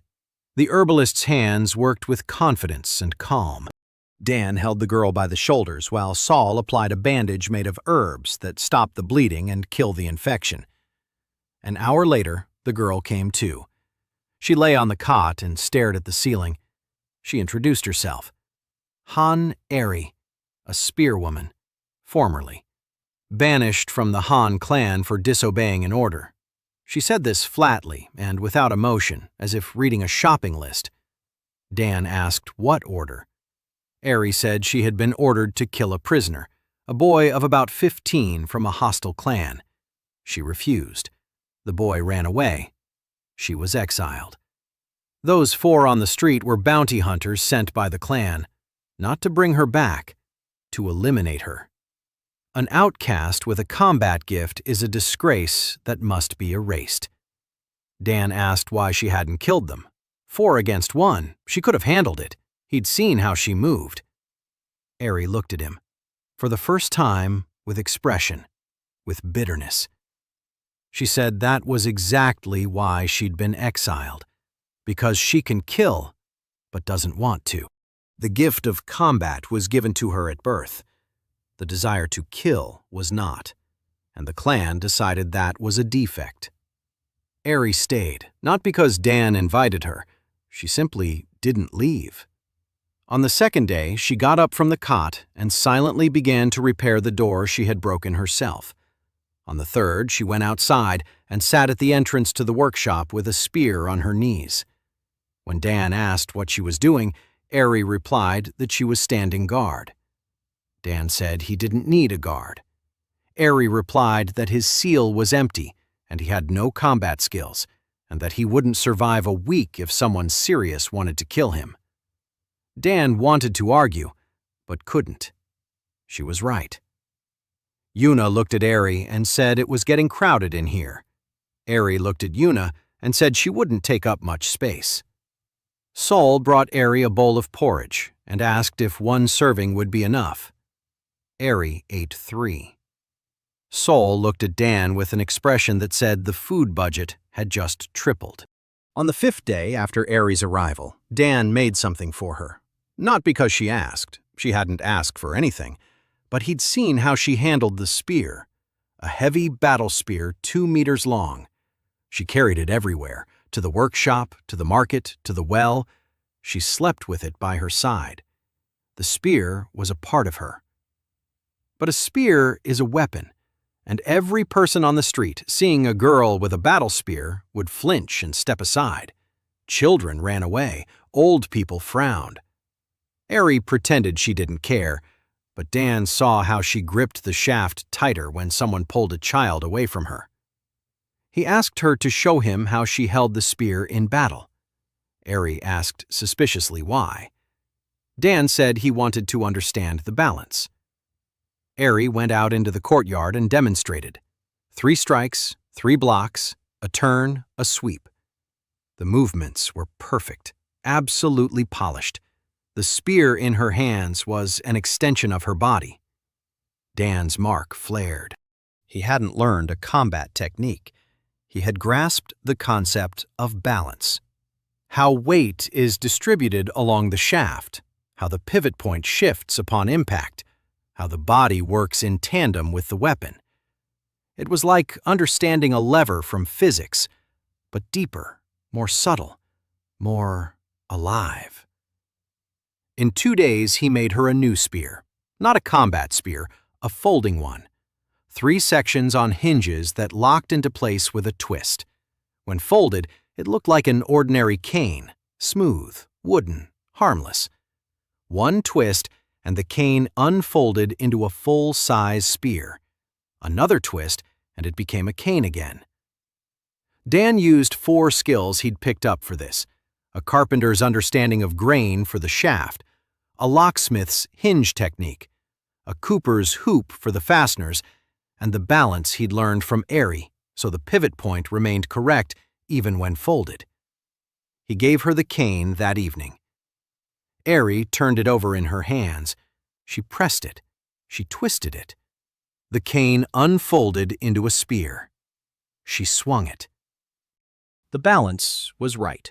Not perfect, a little lighter than her old spear, but right. She folded the spear back into a cane, and for the first time ever, she smiled. Not a fighter's smirk, a real smile, small and surprised. She said it was the first time anyone had made it so that her gift didn't scare the people around her. Dan said that the gift of combat wasn't a curse, it was protection. It's just that sometimes protection needs a cover. Eri looked at the cane, at Dan, and said he was strange. That most men, when they see a woman with a spear, either want to fight her or want her to fight for them. But he made her a cane, so she could walk through the market without scaring the children. Dan shrugged. He said that where he came from, that's called common sense. Eri snorted, but she didn't let go of the cane for the rest of the evening. A month. 30 days in Nordigol. Dan's workshop had become the talk of the town. Not loudly, not enthusiastically. In whispers. Behind closed doors, at the market, in lines, in taverns. The unassuming craftsman who fixes everything. The faded goldsmith who sews again. A girl with a cane that is actually a spear. A young herbalist who brews ointments that heal wounds twice as fast.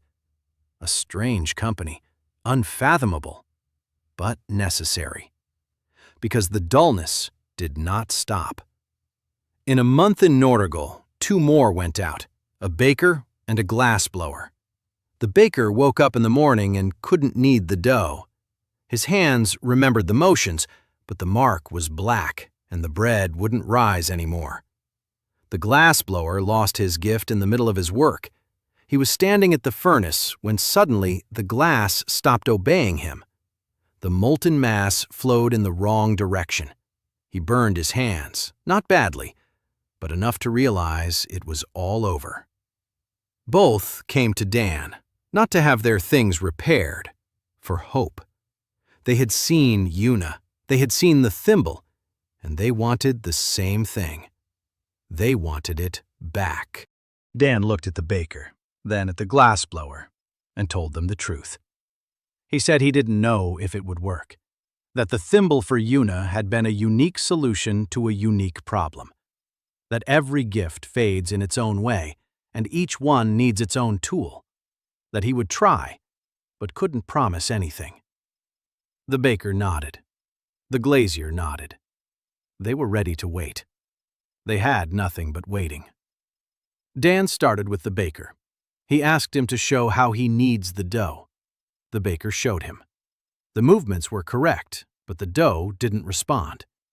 The baker's gift in Tech Von was more than just a skill. The seal gave his hands a special warmth that activated the sourdough starter.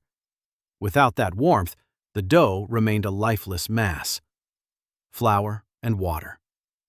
Dan adopted the kneading technique. Warmth. The movement flowed into his hands, and along with the movement, he felt that very sensation of pain he hadn't known existed. He felt what the baker was missing. Not Dara. Temperature. The baker's hands gave the dough a warmth that an ordinary oven could not provide. A subtle, even, sustained warmth emanating from the palms. Dan sat and thought for 3 hours. Then he went to the potter, not to Beck Chul, to another, a young apprentice whom Beck had sent to the lower quarter to make cheap pottery. The apprentice showed him how he fired the clay over a low flame. He learned it. Then he went to the oil presser, Tun. Tun showed him how he heated the seeds before pressing. He learned it. New insights into heating built on what Dan knew from physics: thermal conductivity, heat accumulation, slow, even heating. He returned to the workshop and began working. 2 days later, he had a prototype, a clay plate the size of 2 palms, flat, smooth.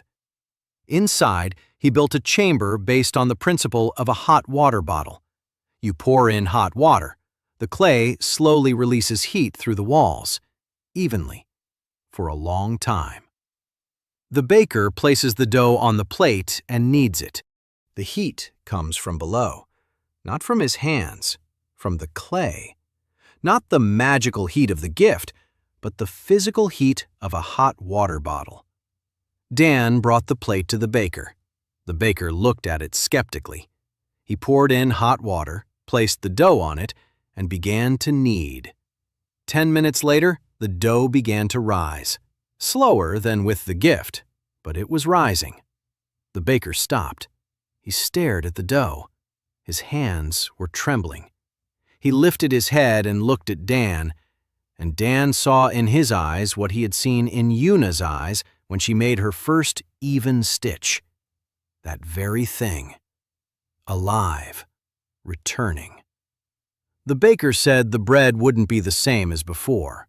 A different taste, a different crust. Dan said it would be his new bread. No worse and no better. Just different. The baker nodded, and he began kneading again, intently, eagerly, like a man whose hands had been restored. It was more difficult with the glassblower. Glass required precise control of both temperature and movement at the same time. The glassblower's gift gave sensitivity to the molten mass. Without it, glass was unpredictable and dangerous. Dan couldn't make a tool that replaced that feeling, but he could make something else. He could change the approach. In his world, there was mold casting, not free-form blowing, but pouring molten glass into a pre-prepared clay mold. Simpler, rougher. It didn't require the intuition of the gift. It required only a precise mold and the right temperature. Dan made the glassblower a set of 5 clay molds for the most popular items: glasses, bottles, bowls. The glassblower gave it a try. The first casting came out crooked. The second was better.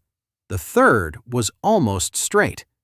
By the fifth, he was crying and laughing at the same time. The pieces were rougher than blown glass, thicker walled, less elegant. But it was glass, functional, marketable, his glass. Dan told him that the molds could be changed and made more complex, that with practice the castings would be cleaner, that this wasn't a replacement for the gift, but a new path. The glassblower nodded. He wasn't listening anymore. He was staring at the glass in his hands and couldn't look away. 2 things, 2 extinguished masters, 2 tools. The rumor spread through Noragol in a day. The unmarked master doesn't just fix things, he brings the extinguished back to work. Not the gift, not the mark. Work, with hands and tools and cunning. People whispered, some with hope, others with fear, still others with rage. Because if a fated one can work without a gift, what does that mean for those whose gift still burns? If anyone can do what you do, what is your seal worth? What are you worth? Beck Chul came to the workshop that same evening, alone, without guards, without a scribe. He walked in and sat down on a chair by the wall. Una tensed. Eri placed her hand on her cane. Saul hid behind Dan. Beck looked at Dan and spoke quietly. He wasn't threatening. He wasn't ordering. He was asking. He asked if Dan understood what he was doing. Not with the objects, with order, with peace, with people's faith that the gift is the foundation of everything. He said he'd studied the potter's craft for 30 years, that his hands were covered in burns from the kiln and calluses from the wheel, that every pot, every cup, every vase was 30 years of his life, and that when a reckless kid makes a tool in 2 days that lets a fated one work without the gift, he's telling the whole world that Beck's 30 years, that anyone can replace a master with a piece of metal. Dan listened. He was silent. Beck fell silent too. They sat in silence. Then Dan said one thing. He said that a thimble doesn't replace Una's gift. It compensates for its loss. Una sews not because the thimble is talented, but because she is talented. 20 years behind the needle. Thousands of stitches. That hasn't gone anywhere. The last millimeter of precision is gone, and the mechanism covers it. She does the rest. No one can take away Beck's 30 years. No piece of metal will make a pot for him. But if his seal fades tomorrow, would he be better off if Dan were burned today? Beck was silent. He stood up and left, without saying a word. But Dan saw his face. For the first time, it wasn't anger. It was fear. Real. Personal. Beck Chul was afraid of fading away, like everyone else.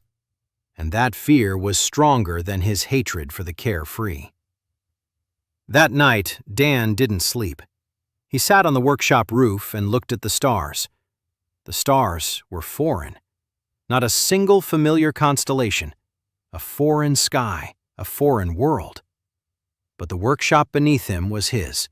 The people inside were his. Una, who was thawing out a millimeter a day. Eri, who could finally walk down the street without being a weapon. Saul, who was growing from a girl's assistant into a real herbalist. The extinguished, who were returning to work. All of this was his, not Darum, not the seal. Through his hands and his stubbornness. He looked at his palm. The pattern glowed evenly and calmly. 15 mastered skills. A month ago, he had nothing. He smiled. For the first time in a long time, the smile wasn't bitter. By his 6th week in Norrigal, Dan realized that the workshop had outgrown itself. People came every day, not just with broken things, with requests he hadn't expected. A faded carpenter asked if he could work there.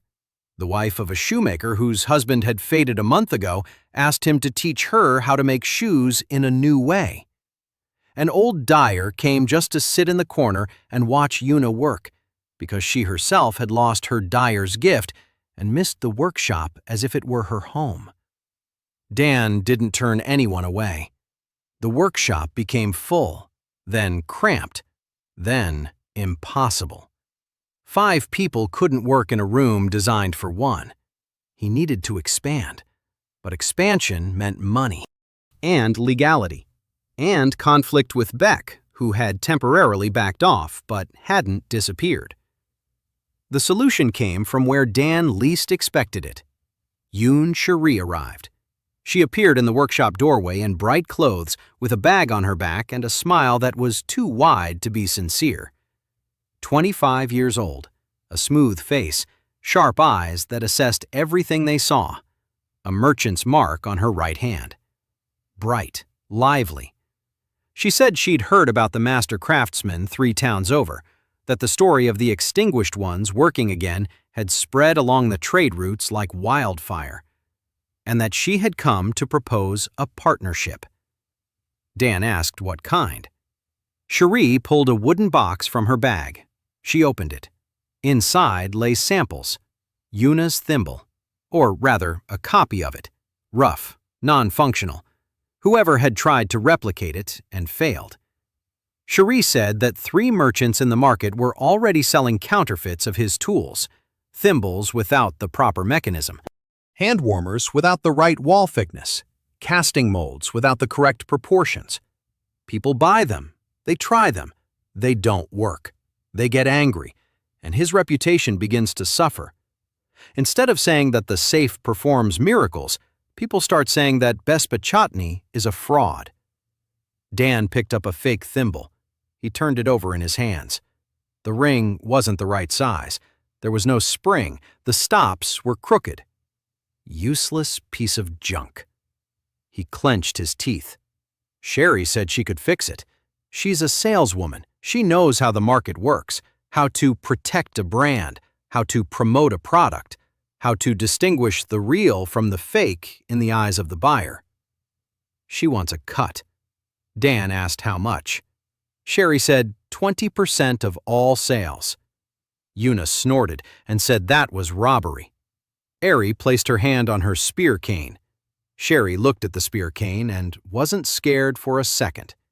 She said, robbery is when they take what you have. But she was offering to create something that didn't exist yet. A market, demand, a system.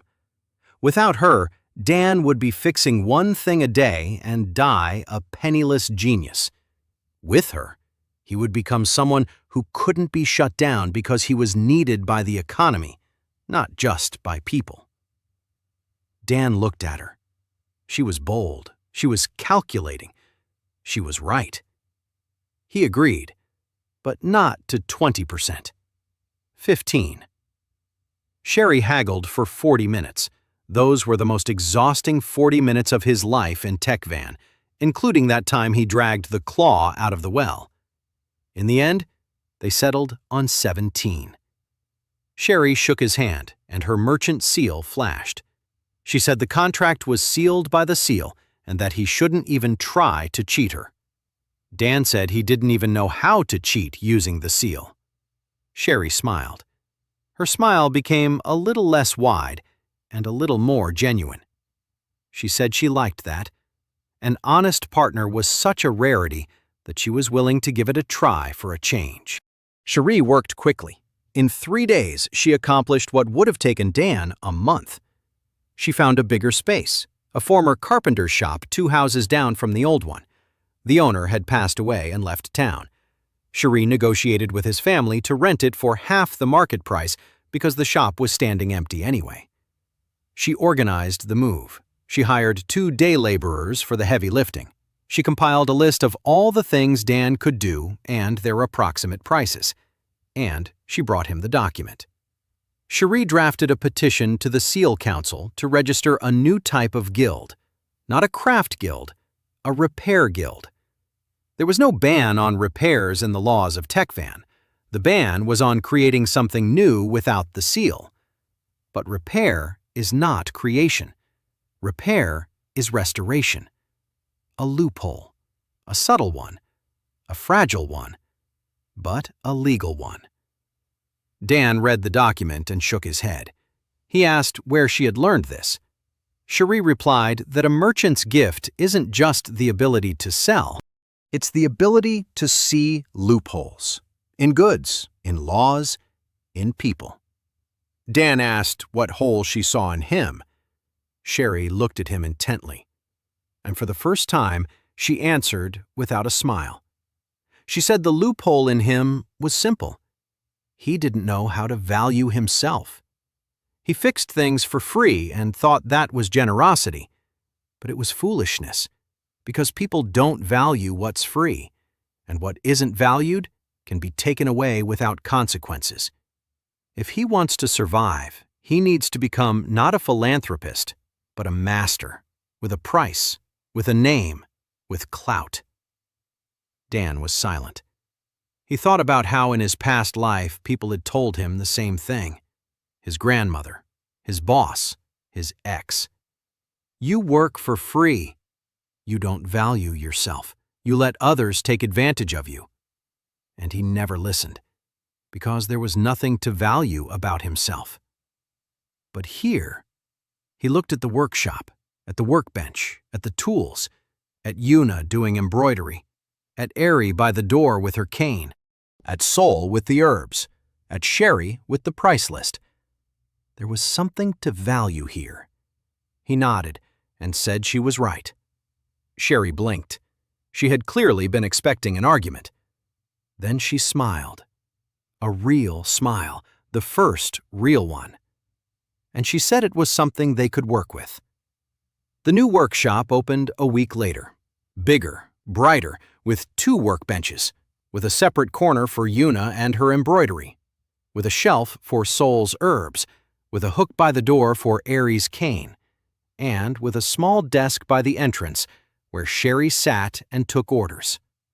The sign bore a single word: repairs. Not a name, not a title, not a guild, just repair. Cherie said the name was perfect because it described the essence and promised nothing beyond it.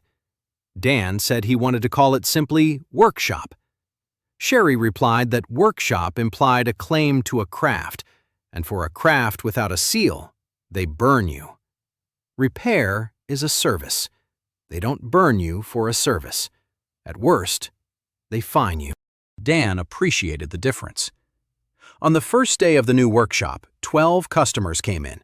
Cherie collected the fee, a small one, a fair one. People paid without complaint. On the second day, 15 came. On the third, 19. On the fourth day, the man Dan had been both waiting for and fearing arrived.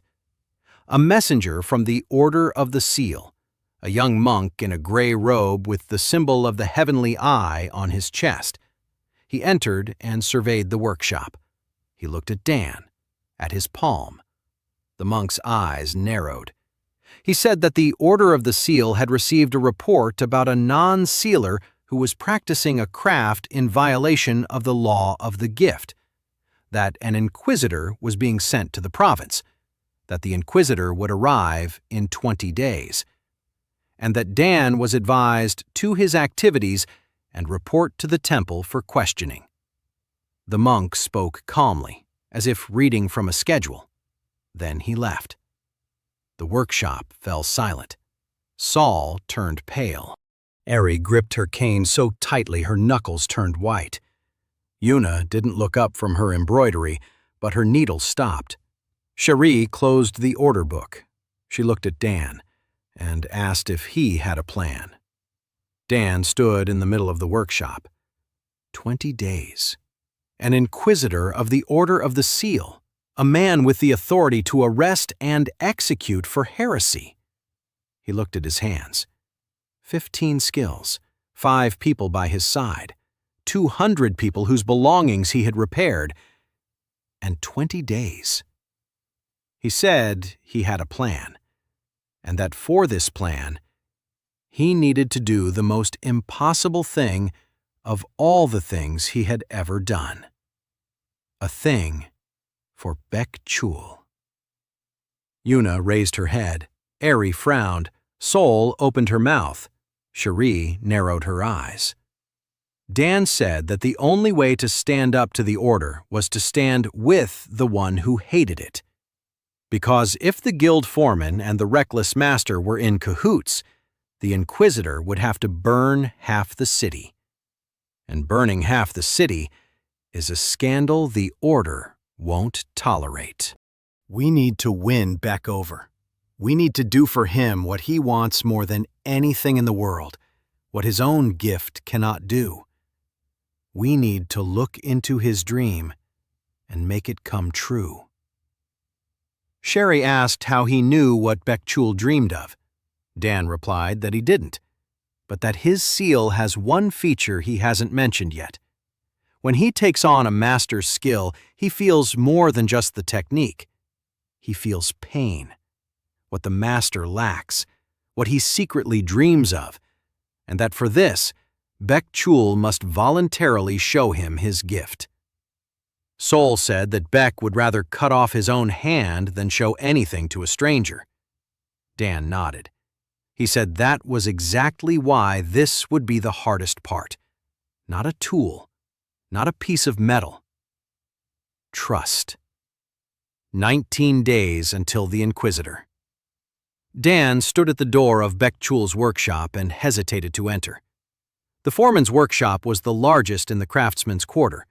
Stone walls, tall windows, 3 potter's wheels, floor-to-ceiling shelves crammed with finished pieces, pots, jugs, bowls, vases, every piece perfectly shaped, every line honed by 30 years of practice. Bek Chul was a great potter. You could tell from every object in his workshop. Dan went in.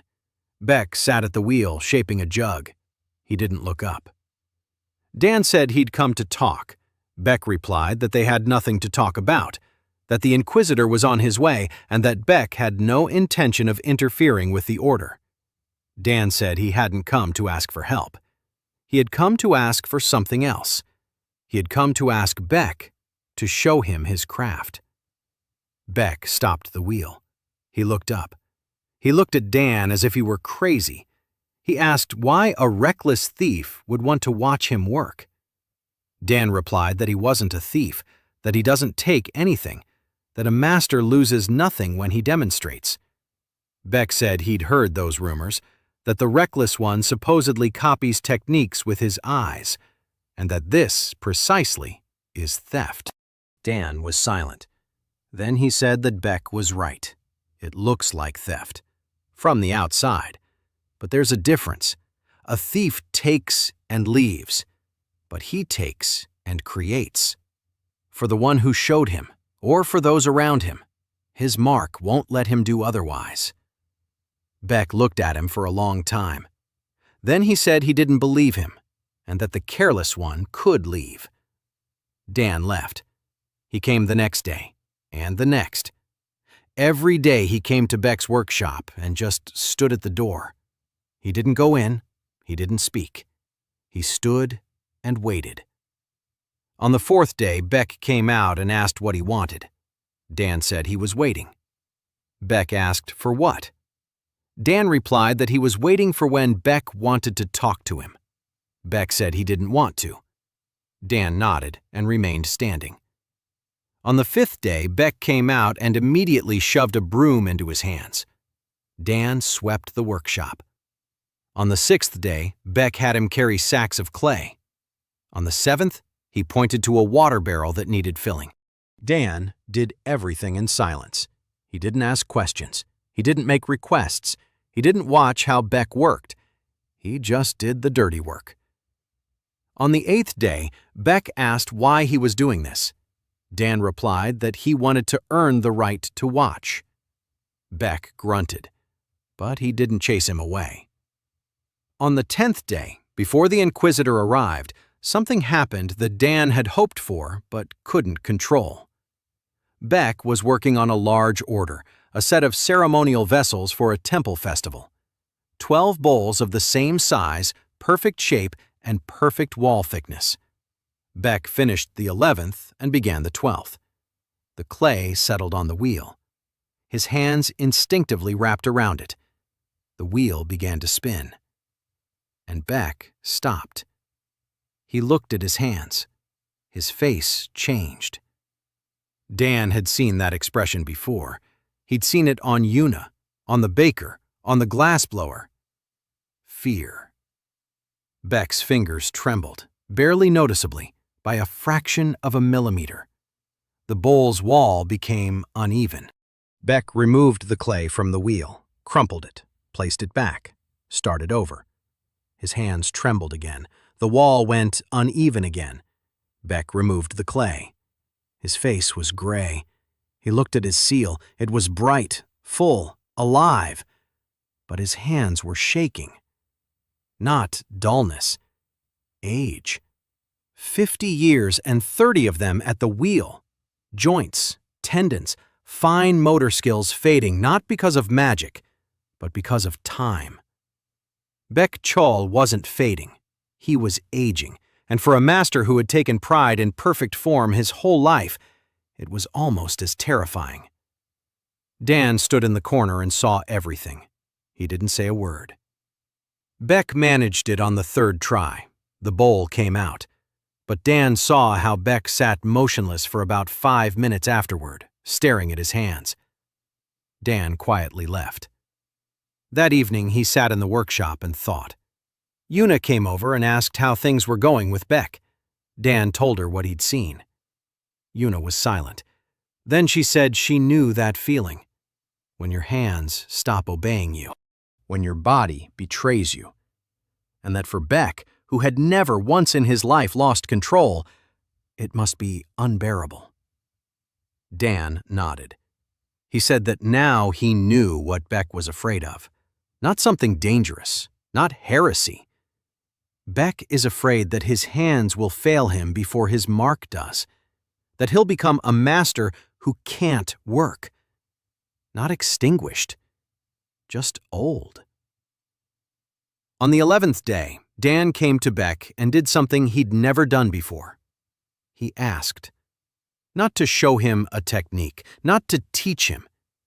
He asked Beck to tell him what he dreamed of. Beck stared at him, asked what kind of nonsense this was.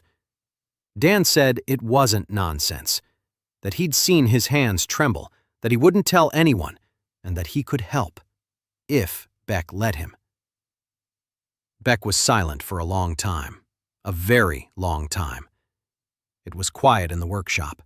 Only the fire crackled in the kiln. Then Beck spoke. He spoke slowly and with difficulty, like a man who was used to silence and had forgotten how to open up. He said he'd been making pottery for 30 years. Pots, cups, jugs, what people need, what a potter is supposed to make. But all his life he'd wanted to make something else. He wanted to make a figurine, a small clay figurine, a crane, just like the one on the Noragol coat of arms, a crane standing on one leg with its wings spread. But a potter's calling is pottery, hollow forms, thick, hollow walls. His gift doesn't work with sculpture. Every time he tried, his hands would return to their habitual movements on their own. The clay would round out. The walls would become hollow. Instead of a crane, he'd end up with a bird-shaped pitcher. He'd been trying for 30 years. For 30 years, it didn't work out. Not because he was a bad craftsman, because his gift was too good and wouldn't let him go beyond the boundaries. Beck fell silent. He looked at his hands and said that now that his hands were trembling, He realized that soon he wouldn't even be able to make pots, and that he would never make a crane. Dan listened, and the seal listened along with him. Warmth. Not a flash of empathy, a different kind of warmth. Deeper, quieter. A reading of pain. Dan felt 30 years of someone else's disappointment. 30 years of perfect pots, and not a single crane. A gift that had become a cage, a craft that had become a prison. He told Beck he needed two things: to see Beck working at the wheel, and time. 7 days. Beck looked at him, asked why. Dan said he was going to make him a crane. Beck smiled, bitterly. Said that if he hadn't been able to do it himself in 30 years, then a novice wouldn't be able to do it in 100. Dan replied that that was exactly why he would do it, because he didn't have the potter's gift. No boundaries set by the seal. No rut into which the clay rolls on its own. Beck was silent. Then he slowly sat down at the wheel. He placed the clay and began to work. Not for show, for himself, just as he had done thousands of times. His hands embraced the clay, the wheel spun, the walls rose, the pot took shape on its own. Dan watched. The seal flared, warmth, the potter's technique entered him. Not old Pak's basic village technique, Bakchul's masterful technique. 30 years of experience condensed into a single movement, an understanding of the clay at the level of the fingertips, how it breathes, how it yields, how it resists. Dan absorbed it and felt why Beck couldn't make a crane. The potter's gift was like a riverbed. The clay flowed on its own into a familiar shape, hollow, round, symmetrical. To make a crane, one had to step out of the riverbed, break the symmetry. To make a form not hollow, but solid, not round, but angular, not on the wheel, but by hand. Beck couldn't because his gift wouldn't let him. But Dan could because he didn't have that limitation. 7 days. Dan worked at night. During the day, the workshop welcomed customers. Sherry ran the business. Una sewed, Ari stood guard, Sol healed, and at night, Dan sat at the table and sculpted a crane out of clay. He used the understanding of the material he'd learned from Beck. The clay was obedient in his hands. He felt its temperature, its moisture, its density. But without the limitations of the gift, he could sculpt freely. To his masterful understanding of clay, he added a carpenter's sense of structure, a locksmith's wire-like precision, an understanding of balance from Ari. The crane stood on one leg, and this required perfect weight distribution. Its wings were spread wide, and this required the strength that came from knowledge of internal stresses gained from blacksmithing. 6 skills woven into a single thing. Every night he sculpted, and every morning he broke it. The first crane was too heavy, the second too fragile, the third was crooked, the fourth was beautiful but lifeless. No life in its wings, no movement in its neck. The fifth, the sixth. On the 7th night, Dan sat before a lump of clay and couldn't begin. His hands were tired, his head was empty. He placed his palms on the clay and closed his eyes. And he felt it, not with his mind, with his hands. The clay was warm and alive. It was waiting. He began to sculpt without thinking, not according to a plan, by feel. His fingers moved on their own. The neck curved, the wings spread. A leg stood on a support as thin as a finger. The feathers lay one upon the other, the beak turned slightly to the side as if the bird had heard something in the distance. When he opened his eyes, a crane stood before him. Small, the size of a palm. Clay, but alive. Not breathing, not moving, alive in the sense that a real thing is alive. Made not for sale, not for an exhibition, for one person, for his dream. 3 days before the Inquisitor, Dan came to Beck Chul in the morning. In his hands he carried a bundle of soft fabric. Beck was sitting at the wheel, not working, just sitting and looking at his hands. Dan placed the bundle on the table. He unwrapped it. A crane stood on a wooden base the size of a palm. Clay. Fired over a slow flame using the young apprentice's technique. Gray-blue. Its neck was curved. Its wings were spread. One leg rested on a support as thin as a stalk. Beck didn't move. He looked at the crane and didn't move. A minute passed. 2. 3. Then he reached out and touched the wing with his fingertips. He ran his fingers over the feathers, over the neck, over the beak. His fingers trembled, but not from old age. He lifted the crane and placed it in his palm. The figure stood perfectly. The balance was precise. Beck turned it, looked at it from below, from the side, from behind. From every angle, the crane was alive. Not because Dan was a great sculptor, he wasn't, but he had made this piece from 30 years of understanding clay, which he had learned from Beck himself. The material knew the hands of its true master. It was just that, for the first time, it wasn't being held back. Beck placed the crane on the table. He was silent for a long time. Then he spoke. His voice was hoarse. He said that this was exactly the crane, the one he had seen in his mind for 30 years. Every evening when he closed the workshop and walked home past the city coat of arms on the wall, every time he thought that one day, and he never could. He asked how. Dan said it was his clay, his understanding of the material, his 30 years of experience.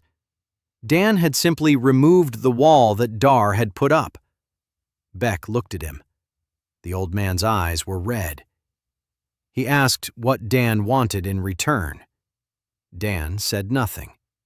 Beck said, "That doesn't happen." Dan replied that it does, that his seal works exactly like that. He makes something for a person, and the skill is cemented.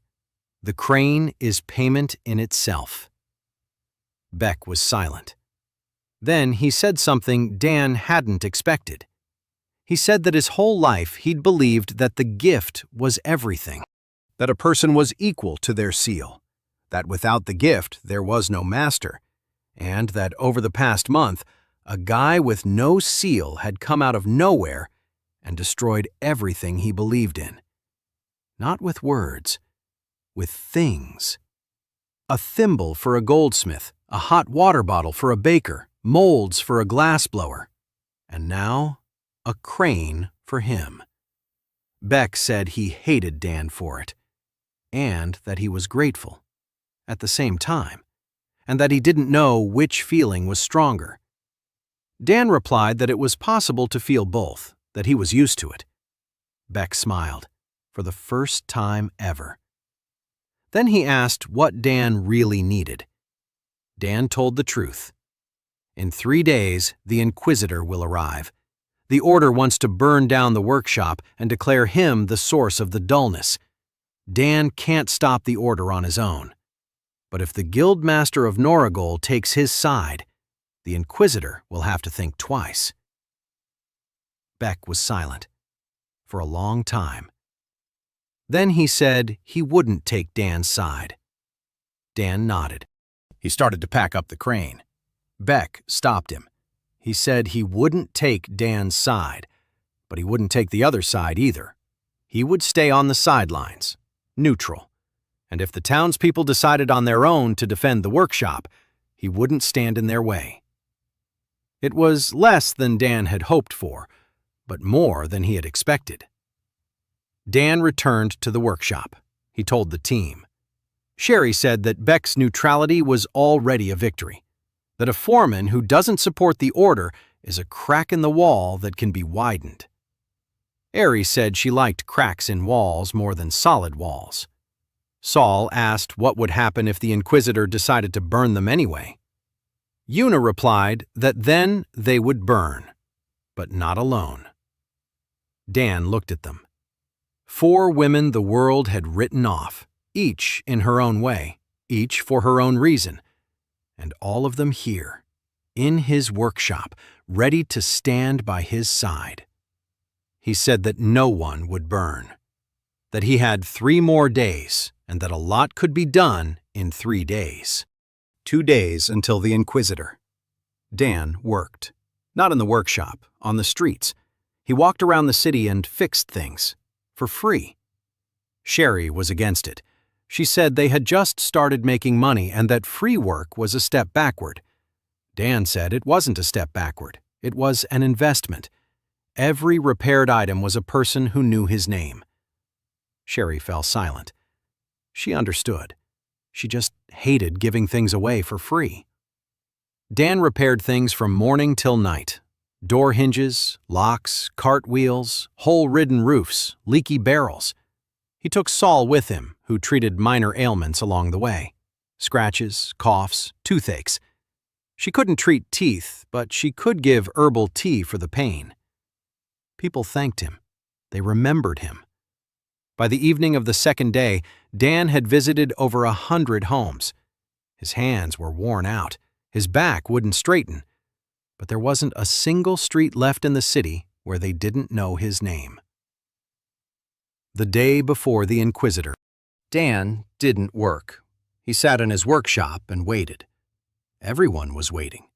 Una was sewing, slowly, carefully, as if every stitch could be her last. Ari was cleaning her spear cane, taking it apart and putting it back together, taking it apart and putting it back together. Saul was sorting through herbs and sniffing them. Sherry was counting money and writing it down in a ledger. Then she closed the book and said that if everything ended tomorrow, at least they'd be in the black. Dan smirked. Una looked at Sherry and said that was the most inappropriate remark she'd ever heard in her life. Sherry shrugged and replied that a merchant dies with her accounts in order. Ari snorted. Saul stopped sniffling and smiled. Dan looked at them and thought that for this moment, it was worth dying on the night shift and waking up face down in the mud.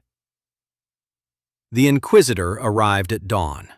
His name was Kang Do-hyun, a tall, thin man of about 35 in the black robes of the Order of the Seal, with a silver heavenly eye on his chest. Behind him walked 6 temple guards in white armor carrying halberds. They entered through the main gates of Noragol, and the whole city knew about it within 10 minutes. Dan stood in his workshop and heard the noise of the market die down. He heard the shutters closing, how the voices fell silent. The city held its breath. Sherry came in and said the Inquisitor was heading to the temple, that he would start with interrogations, not arrests. That meant they had time, maybe a day, maybe 2. The Order's Inquisitors worked methodically. First, the evidence, then the charges, then the verdict, all according to the law. Their law. The first interrogation took place in the temple at noon. They summoned Baek Chul. Dan found out about it from Sherry, whose network of merchant contacts worked better than any intelligence service. Beck spent 2 hours in the temple. He came out with a stony face. He didn't go home. He went to the workshop.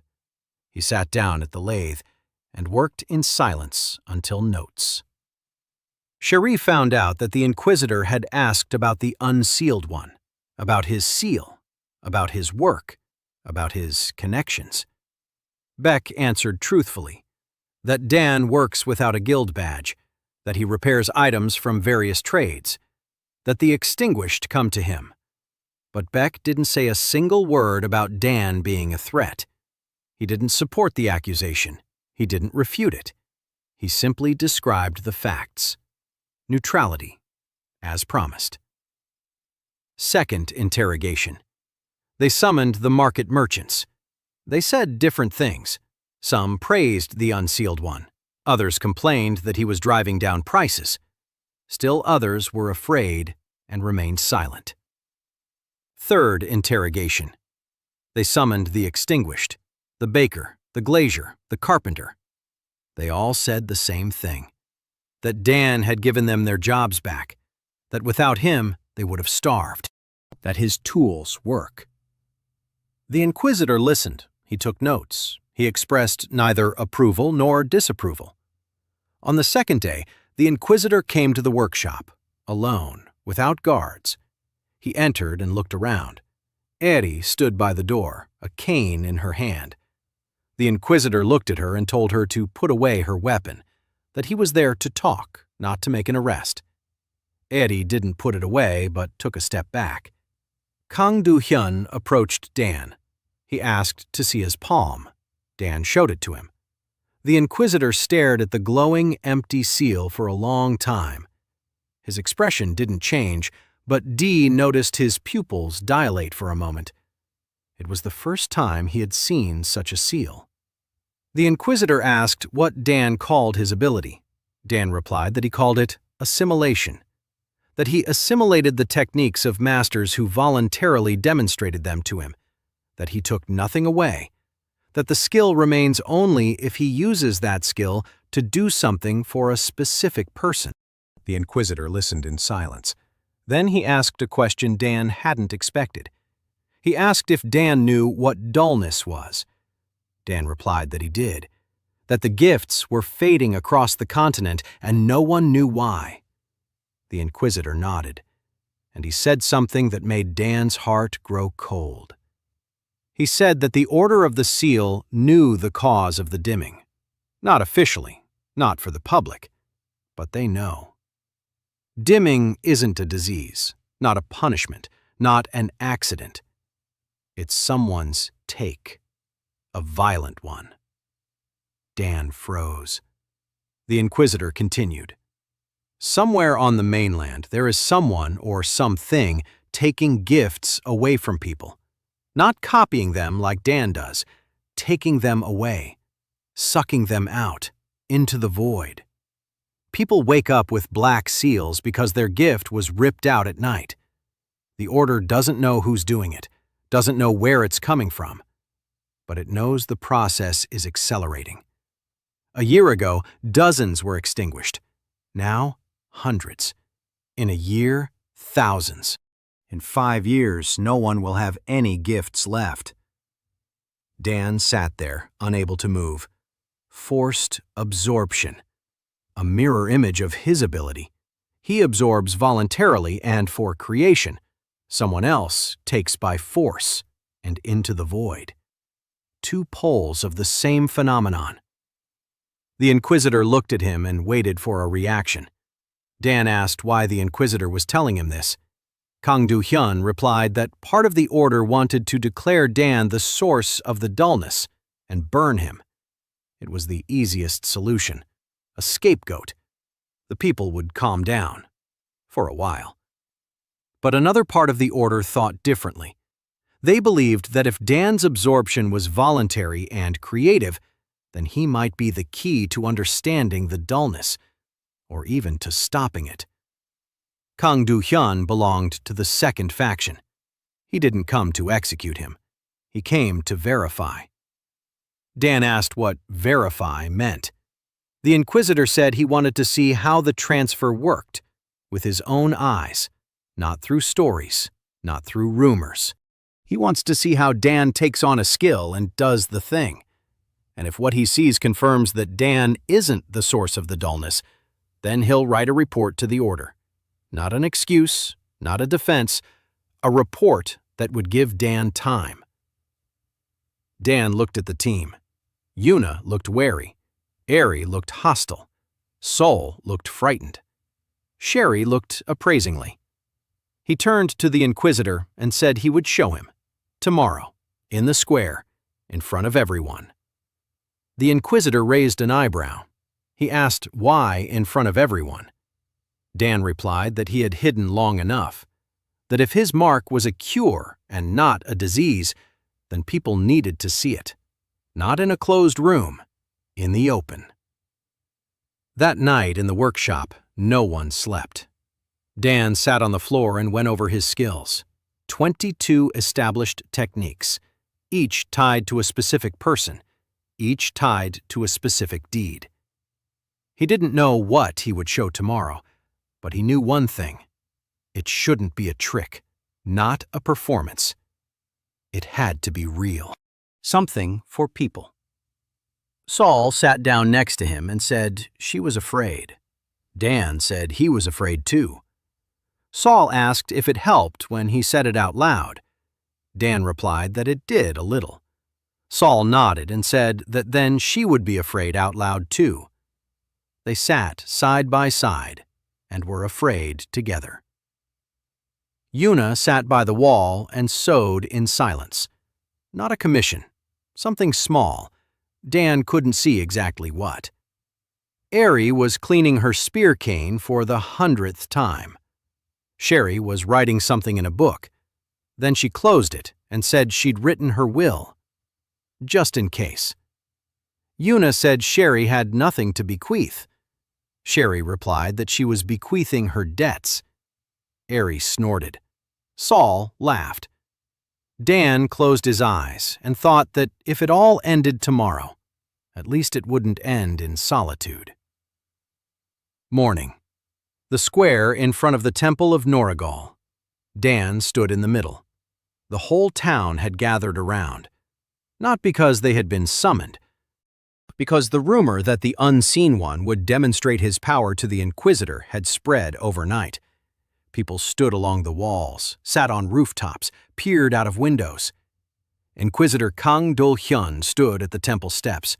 6 temple guards stood nearby. Baek Chol stood in the crowd. His face was stony. His hands were folded across his chest. Una stood to Dan's right, Ari to his left, Sol behind him. Sherry stood slightly off to the side near a group of merchants. Dan surveyed the square. Hundreds of faces, wary, curious, frightened, hostile, indifferent. He remembered how a month ago he had stood in the mud of the village of Hwangolyo while 3 guards stared at his palm. A month. A lifetime. The Inquisitor nodded. Dan began. He turned to the crowd and asked for someone with a broken object to step forward. Anyone. A minute of silence. Then a woman stepped out of the crowd, the same one with the clay flute. But she wasn't holding a flute. A wooden box, a small one, with a broken lid and a cracked hinge. She said she kept her late mother's earrings in this box, that the box was made by a master carpenter who had passed away a year ago, and that no one in town could fix it because it wasn't their gift. Dan took the box. He examined it. The hinge was special, not just a metal hinge, a wooden hinge built into the body. The work of a master. Delicate, complex. To fix it, one had to understand wood and metal and glue and tension all at once. 4 different crafts.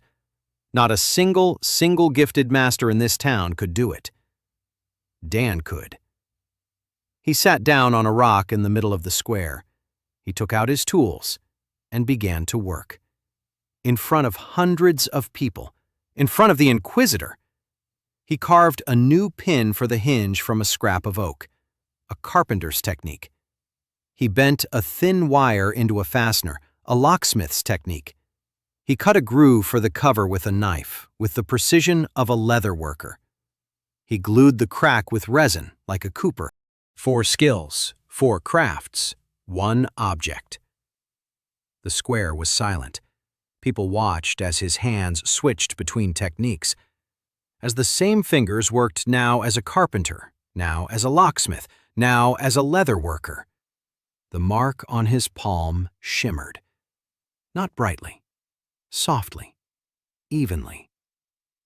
15 minutes later, the box was whole. The lid opened and closed softly. The hinge sat. The crack was invisible. Dan handed the box to the woman.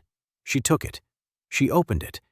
Inside lay the earrings, whole, in place. She pressed the box to her chest and stepped back. The Inquisitor watched. His face was inscrutable, but Dan saw his eyes. In them was what he saw in every person to whom he showed his work for the first time. Incomprehension. Not malicious. Bewildered. Because this wasn't supposed to happen. A single-gift world doesn't allow for multiple gifts, and standing before him was a man who had just used 4 gifts, and not a single one of them was his. Another man stepped out of the crowd, the extinguished baker. He was carrying bread, fresh, warm, baked on Dan's clay hot plate. He placed the bread on the stone next to Dan and told the Inquisitor that a month ago he had woken up with a dead seal, that he thought his life was over, that a carefree guy had made him a clay plate and he was baking again, not with a gift, with his hands. Behind the baker, a glass blower emerged with a glass, rough-hewn, thick-walled, but transparent and intact, cast in a mold, without the gift. Behind the glassblower, Una emerged. She stood next to Dan and raised her right hand, a black, dead seal, and a thimble mechanism on her middle finger. She took out a needle and a piece of fabric, and before the eyes of the entire square, she began to embroider. Golden thread lay on white silk, stitch by stitch, even, perfect. The crowd murmured. People saw her black seal, saw the thimble, saw the stitches. Someone whispered that it was impossible. Someone whispered that it was a miracle. Someone whispered that it was heresy.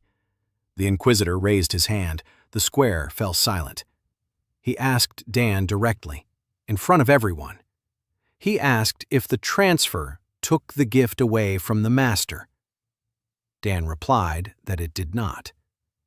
Let any master to whom he has shown his work come forward and say whether he has lost even a drop of his skill. Silence. Then the blacksmith Mo Ganho stepped forward. He said that he had shown the carefree soldering technique 6 months ago, and that since then, his gift had not weakened in the slightest. The locksmith Wu Chang stepped forward. He said the same thing. A fisherman from the village of Huangguori, somehow he was here. Dan looked at Saul. She looked away. She had brought him here. The fisherman said he had shown the carefree knot to the carefree one, and that his knots had only grown stronger since then. One by one, the masters came out. 12 people. Each said the same thing. Dan had learned the technique from them. Nothing was lost. The Inquisitor listened. He took notes. Then he turned to the temple guards and said one sentence. He said that no evidence of involvement with the dullness had been found, and that the investigation would continue in a different direction. The guards lowered their halberds. The square exhaled. Not all of it, but most of it. Dan stood in the middle of the square and felt his knees tremble. He didn't show it, but his knees were shaking. The Inquisitor approached him after the crowd began to disperse. He took him aside. He said quietly that the report to the order would give Dan time, maybe 6 months, maybe a year, but no more. Because the part of the order that wants to burn him won't stop. They don't need evidence. They need a scapegoat. And the faster the dullness spreads, the louder they'll scream. The only way to stop this forever is to find the true source of the dullness, the one who takes the gifts by force, and stop him. Dan asked if the order had any leads at all. Kang Do-hyun hesitated. Then he said there was one. All those who have faded describe the same sensation before they lose their gift. Cold. Not from the outside, from the inside, as if someone were pulling a thread from their chest and it were snapping. And at the moment of the snap, some see the same thing. A shadow. Not a person, not a beast. A shapeless shadow. Standing by the bed and watching. Dan felt a chill run down his spine. Not from fear, from recognition. Because on that night when he died in the workshop from carbon monoxide poisoning, the last thing he saw before falling into darkness was a shadow. A shapeless shadow standing next to his sleeping body. The evening after the square, Dan sat on the workshop roof and looked out over the city. Nordigol was falling asleep. The lights were going out one by one, but down in the workshop, a light was still on. Everyone was there.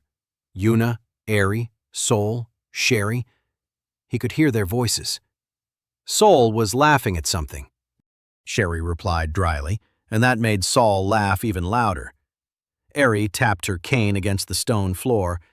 Yuna was silent, but her silence was different, not like before.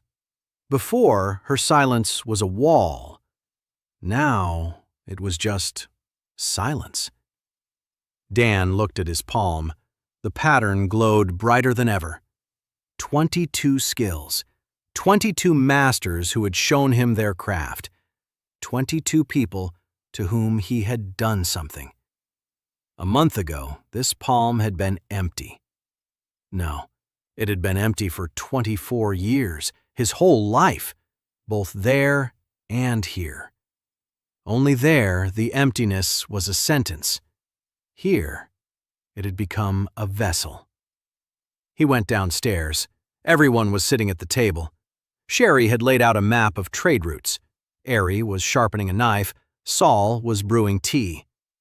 Yuna sat by the wall, holding a small piece of embroidery in her hands, the very one she had been sewing the night before the square. Dan stepped closer. Yuna held it out to him, a small square of white silk. A pattern was embroidered on it with gold thread, a crack in the glass filled with light. His seal. Yuna had embroidered his seal. Dan held the silk and couldn't say a word. Yuna wasn't looking at him. She was staring at the wall, but her cheeks were pink. She said it was just practice, that she was trying out a new stitch and needed a sample. Dan nodded. He said the stitch was excellent. Yuna said she knew. Eri rolled her eyes. Sol giggled. Sherry said that if they were done with the sweet talk, she had business to attend to. Sherry unfolded a map. She pointed out 3 towns in the province where the dullness had struck hardest. Kimchan in the east, Heiwan in the south, Talmo in the west. Dozens of people had perished in each. Each one needs craftsmen. Each one has empty workshops and hungry families.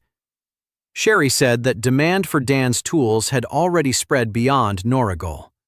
Merchants from other cities were asking about thimbles, hot water bottles, and casting molds. If they open repair shops in those cities, they'll cover half the province in a year. Dan said he can't be in 3 places at once. Sherry replied that he doesn't need to. He needs to teach people. Not the transition, that cannot be taught, but anyone can be taught to make tools. A thimble is wire and a spring. A hot water bottle is clay and water. Molds are calculation and patience. It doesn't take magic. It takes a school. Dan looked at her. A school.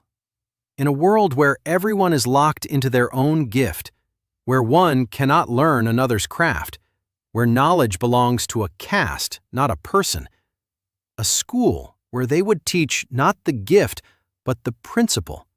Not magic, but physics.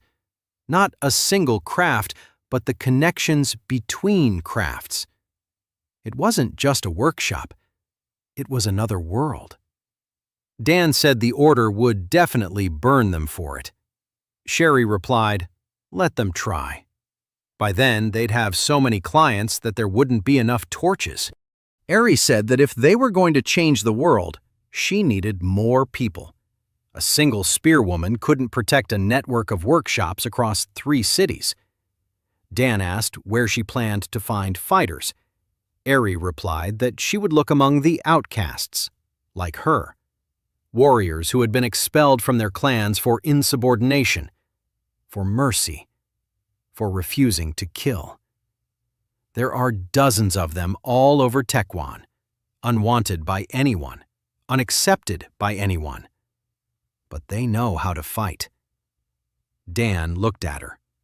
An army of outcasts, defenders of the workshops, warriors who fight not by order, but by choice.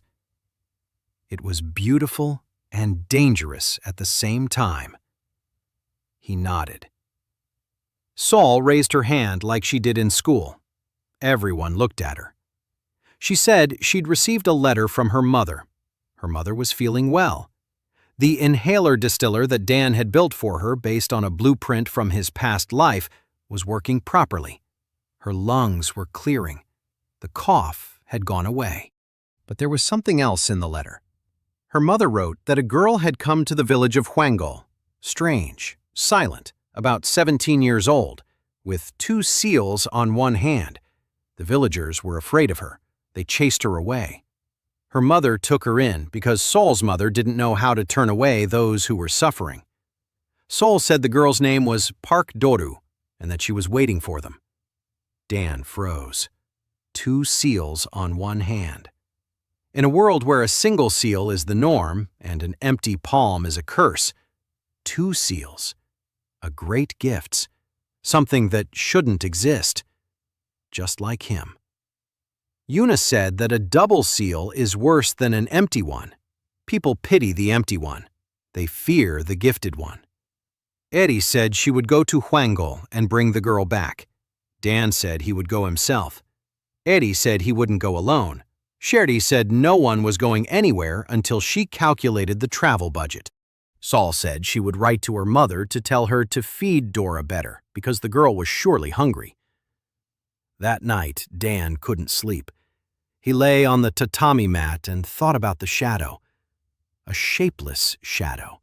The one seen by those who have lost their gift. The one he saw at the moment of death. The connection was obvious. Something had torn him from that world and thrown him into this one. And that same something was taking the gifts away from the people of Taiwan. His Pareimka and the dullness were 2 sides of the same phenomenon. Voluntary and forced. Creation and emptiness. If he found the source of the dullness, he would find the answer to why he was here. And perhaps he would be able to stop the extinguishing of the gifts. Not with tools, not with thimbles and hot water bottles. For real. To return what had been stolen. He turned onto his side. The seal glowed in the darkness. 22 skills. 5 people nearby. 1 workshop. 1 city. 1 month. In a year, according to Sherry's plan, it would be a network of workshops in 3 cities. In 2 years, in 10. A school that teaches not a gift, but how to think. A guild of outcasts where everyone the world has written off gathers. And Doru would be nearby. A multi-talented one.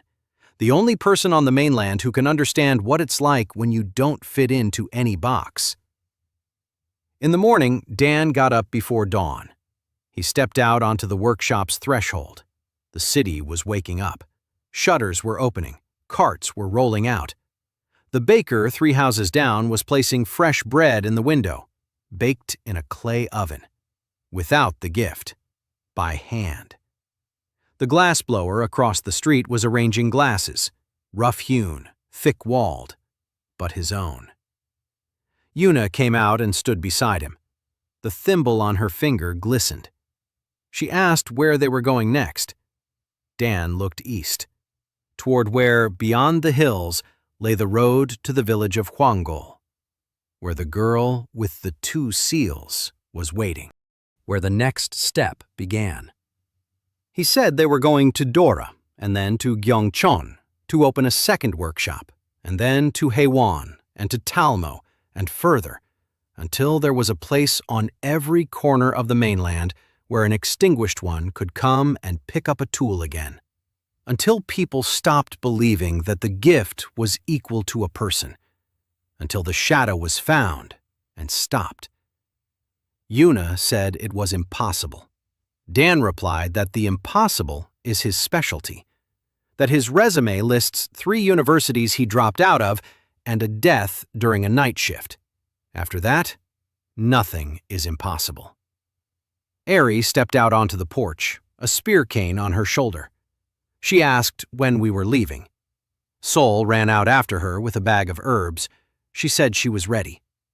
Sherry came out last, with the order book under her arm and the budget calculations in her hands. She said they were all crazy and that she demanded a raise to 20% for emotional distress. Yuna said 15. Sherry said 18. Yuna said 16. Eri said that the next one to bring up percentages would get a cane to the head. Sol laughed. Dan watched them. The 4 women standing in the doorway of his workshop in the early morning light. Broken. Put back together. Not by Jerome, by his hands, and theirs. He remembered his first thought when he woke up face down in the mud of Taiwan. Of course, I'm the last one again. He was wrong. He wasn't the last one.